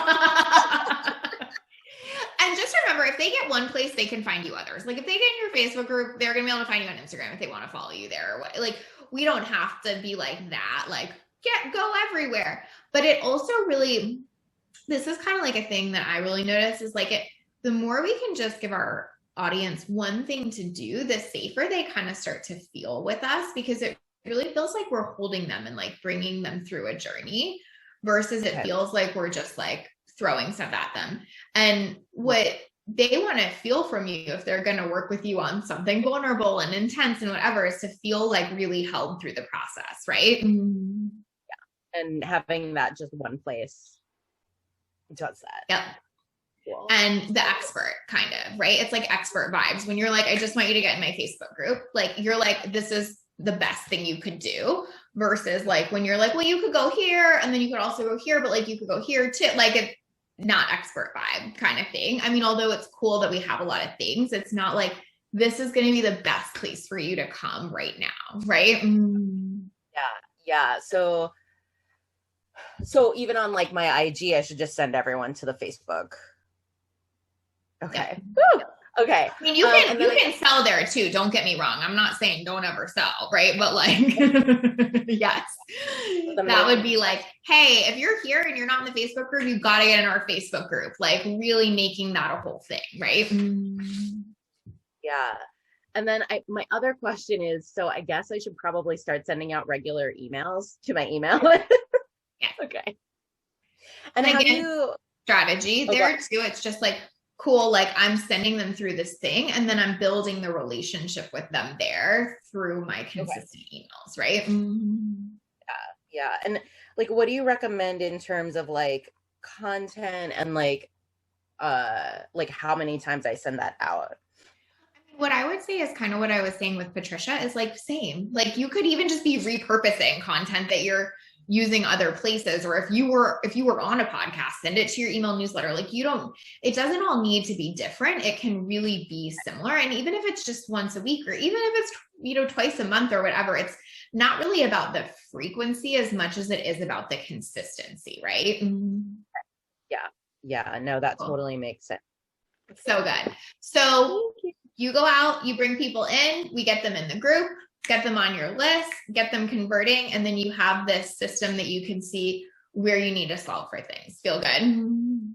Yeah, that feels great. Thank you so much. You're so welcome. Okay, cool. So we only have like a few minutes left. So I think we had one or two audience questions, and then I'll probably just answer a few of the questionnaire questions. But if you have a question and you're here, let me know. I'm happy to answer it. The question was, how do I translate large organizational stuff to my small business? I mean, what I always try to look at is principles. And honestly, that's what I'm just kind of trying to like teach here is how we think about things. So, with the, large scale stuff, like, can we think about the principle? Like, what are we actually trying to do with that? What's the intention versus what is the execution? Where so many of us get caught up is in the watching what other people are doing to execute versus thinking about what the intention is behind it. So like just an example would be like, you could be like, oh, Charlene's business has really grown and she's saying that she's doing an evergreen webinar. Obviously I have to do an evergreen webinar. It's not really about the evergreen webinar, though. It's about the fact that she's really getting out there and building relationships super consistently with her community. So you get to do that in whatever way you want. Carrie's probably not going to do an evergreen webinar. She's going to go get in front of other people's communities in a different way. But the intention of both of those are the same. So same when you're trying to apply, bigger concepts, think about what's the intention behind it. And then basically help apply that to the small piece for your business. Patricia says, I'm confused on strategy on how to do the accountant and business coaching, I guess the marketing. Yeah, Patricia, what I would say there is like the reason you're a great business coach is because you are great with numbers and accounting. And so I would make that just a piece of it, which is like, why do I want to hire a business coach that was an accountant, and talk a lot about that as like a differentiator, right? And, you know, most business coaches aren't offering that type of advice as part of their programs, as part of their education, as part of their value, as part of their content. So it can be the thing that doesn't change the message, but sets you apart, right? So it's just kind of like Deborah, it's not necessarily going to change her message of financial independence, but it's going to set her apart that she can also talk about parenting and also has this journey around that. Does that make sense? Okay. So then I should just add a pillar of finances in there on my content. Exactly. And then always highlight that as, okay. Because then it still goes with I help women start and scale businesses to 6 figures. Exactly. But finances is part of that. Like, I was just going to say, because I'm exceptional at finances. Yeah. Okay, perfect. All right. So, but still, like, it's okay. I guess I'm tripping on the smallest thing, but it doesn't matter if I'm identifying myself as a business coach. No, I mean, you're both, right? Yeah, exactly. Okay. I would own being both. Like, I think that sometimes we look in our space and we think because it doesn't exist, it means we shouldn't. And I know that's so often because it doesn't exist, it means we should. Like, who else is a business coach and accountant? Like, own the shit out of that. Okay. So business coach and accountant. Perfect. All right. Yeah. I thought about that, but I was like, I don't want to confuse anybody. So I was going always back and forth, and I'm sure you've seen it, where it's like business coach, financial coach. Well, which one am I? And I'm like, well, I'm both. Totally. Okay. You're both. Perfect. Okay. Dita says, I'm in the beginning stages of my business while still in my 9 to 5. Where do I even start with building my system when I feel overwhelmed by the options?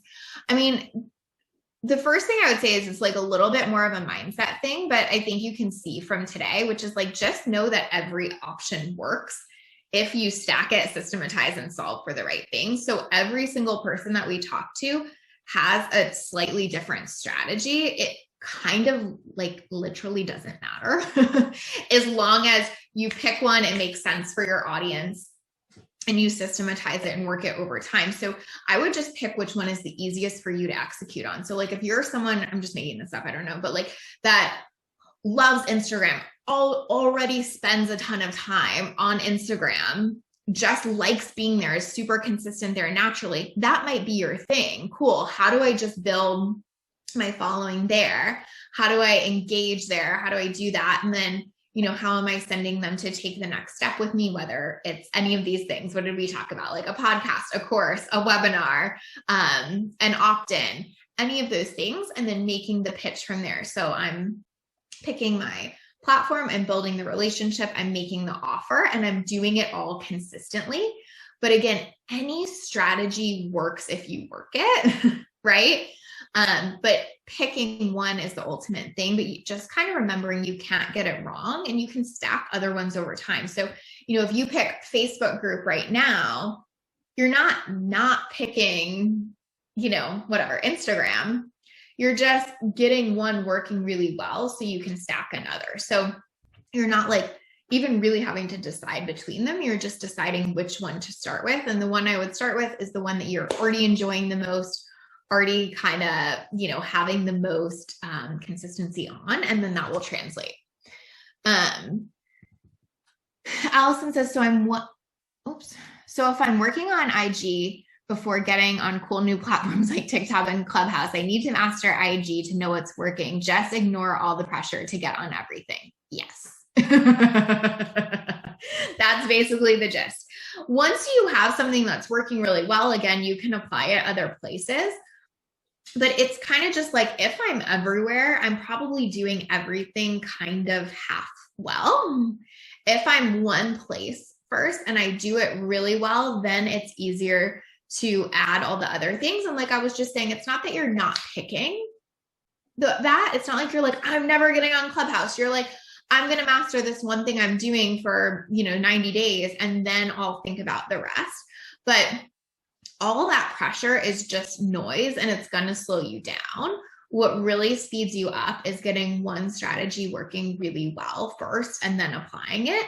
it's also really empowering.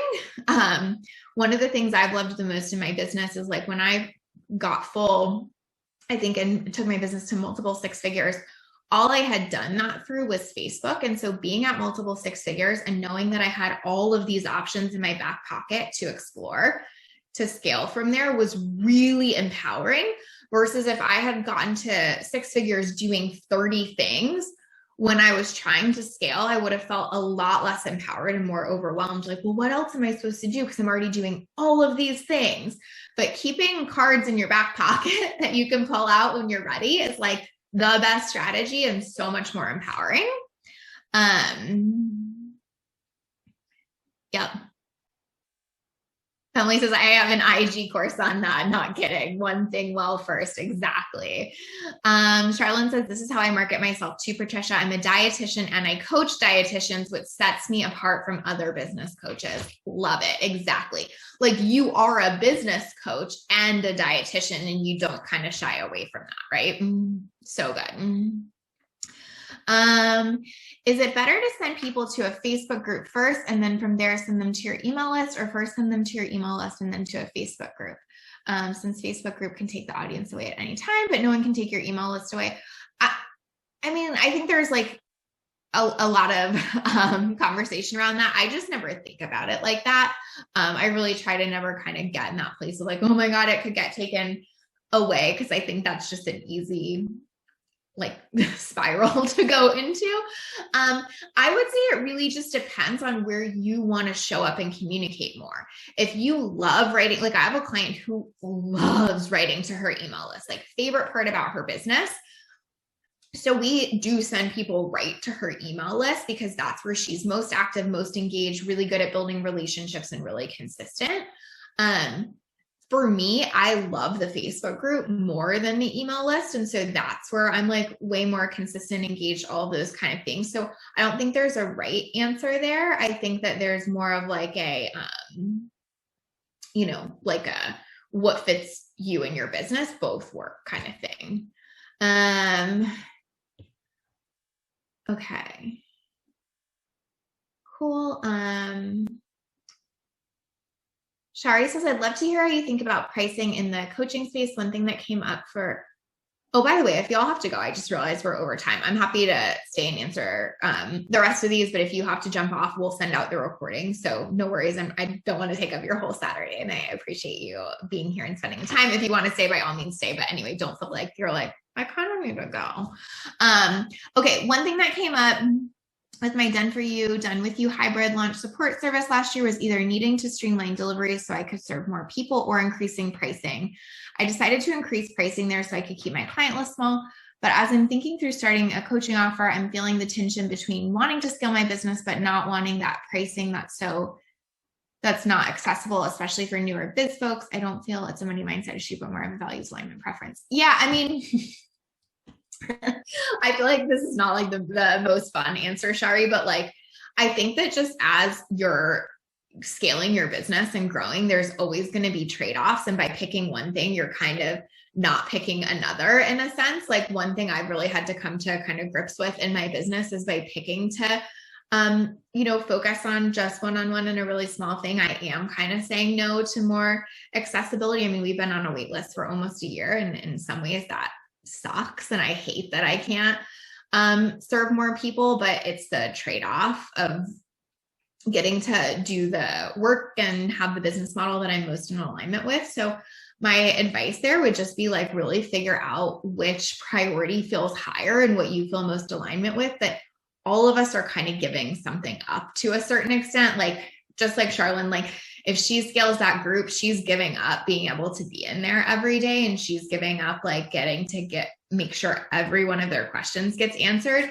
And, that's sort of what happens as you scale. And it's more like if we can feel really good about the choice and the trade-off we're making, then it still feels worth it. So I would just decide which feels more important to you. If like accessibility is like your highest value in your business, then we might have to shift that offer. If high touch, high involvement support is your highest value, then the price might just keep increasing. And like either is okay. It's just making sure like that strategy is most aligned with you and what you want. But where I feel like we get ourselves stuck is thinking that there's like a perfect option or a perfect business model, and there's kind of not. All of them have trade-offs associated with them. And so I would just play with that idea. Okay, let's see. Cool. Is doing weekly Facebook Live a key strategy for growing your Facebook group? What if the group is quiet and doesn't get many questions and not many people to engage? I mean, what I would say is that I think video is getting the most reach on Facebook, just like it's getting the most reach on Instagram right now in terms of like from an algorithm perspective. Like, I think that that's just what's happening right now. It doesn't mean that can't shift, right? And so I try to not get too jacked up on the like algorithm stuff, because I feel like that always changes and you can chase that a lot. So I definitely don't think it's a requirement, but I do think that it is just going to get you more reach. Like, I'll just tell you in my group, like the amount of reach I get off of video versus the amount of reach I get off of post is just vastly different. So like, if you are going to double down and you really, really want to grow a Facebook group, then yeah, like video is going to serve you right now. But if you're doing other things in other ways, like you don't have to be doing that too. Like you might even just be like, I just am not even going to worry about the group for right now. I'm going to double down on my like Instagram webinar strategy, and then we'll revisit that later. So that might be something to think about. Like, yes, the answer is that it does work better, but no, you don't even have to have that really. Does that make sense?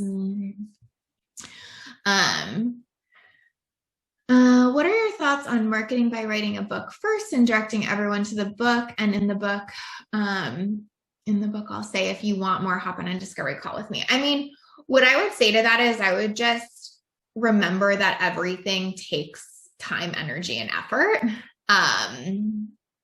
A lot of it. So like a book would take a very considerable amount of time, energy, and effort to create, write, all those things.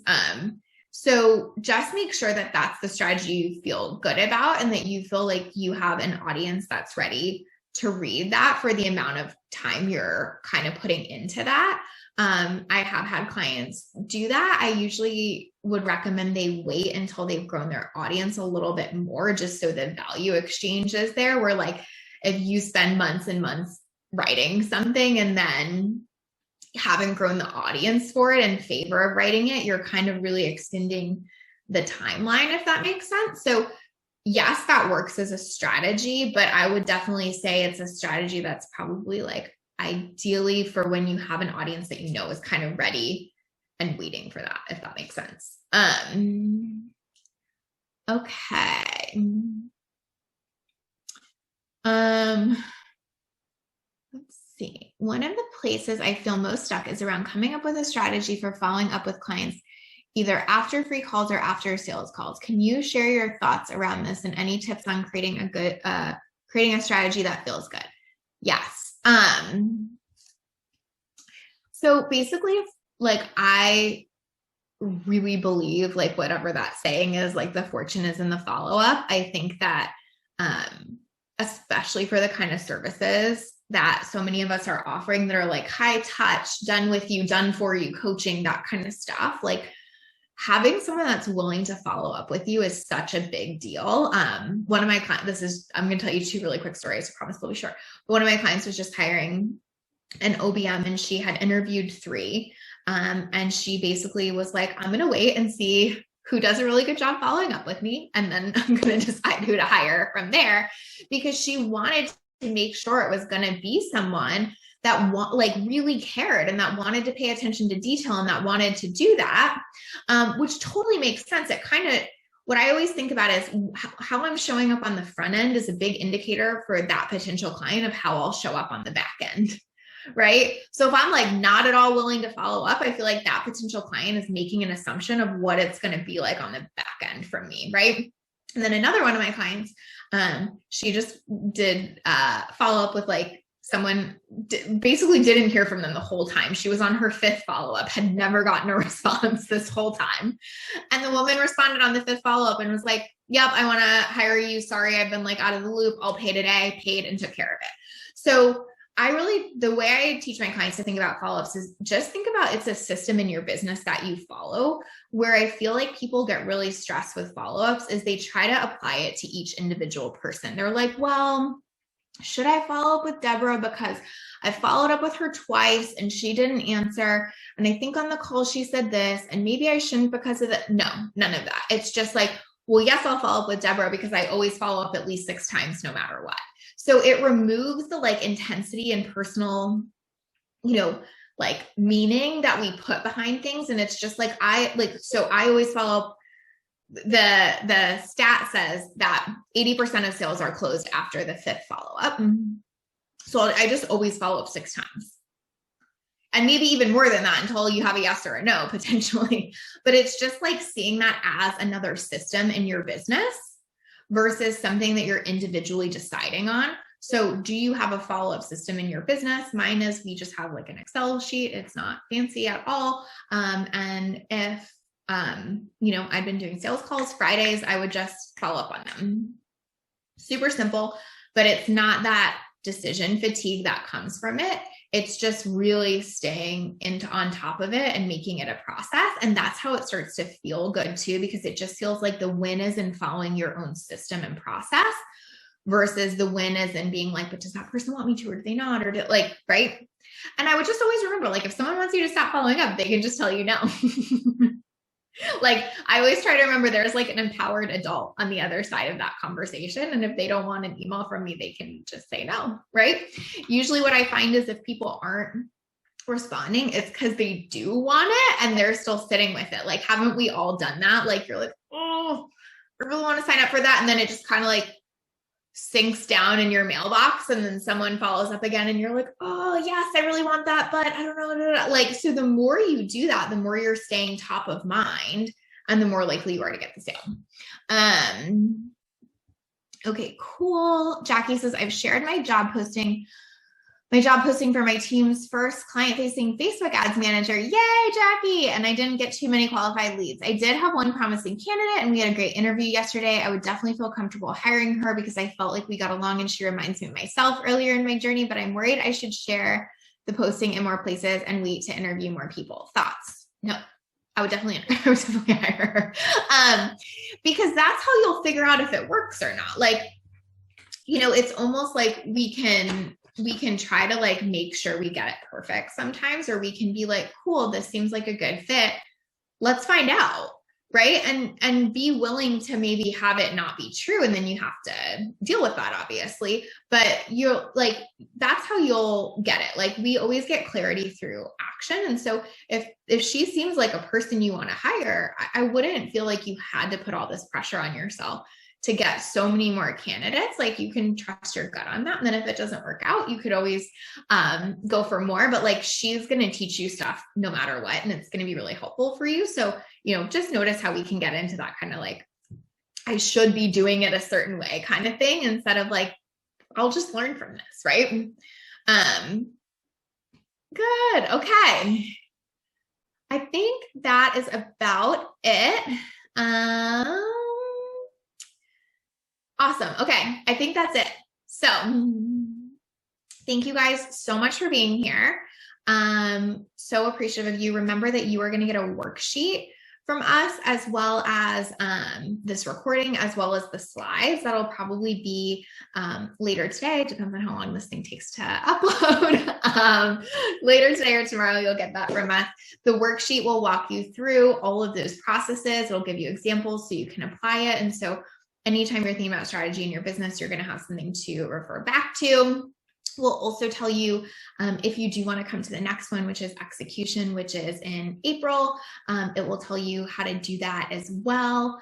And that's pretty much it. I just really appreciate you guys being here. I know that you could spend your Saturday in a million other ways. And so really, really grateful that you chose to spend it here. So thankful to all of you that chose to be Coach Live, and really, really hope to see you guys next time. And again, remember, if you haven't been coached yet, or if you have, or whatever, I just try to pick topics that I think would be really helpful. So it doesn't mean you won't get coached next time, or doesn't mean any of that. So please, please, please fill out your questionnaire. Come back next time. I would love to see you all and just really appreciate you being here. And I hope you have a beautiful weekend. All right. Bye, guys.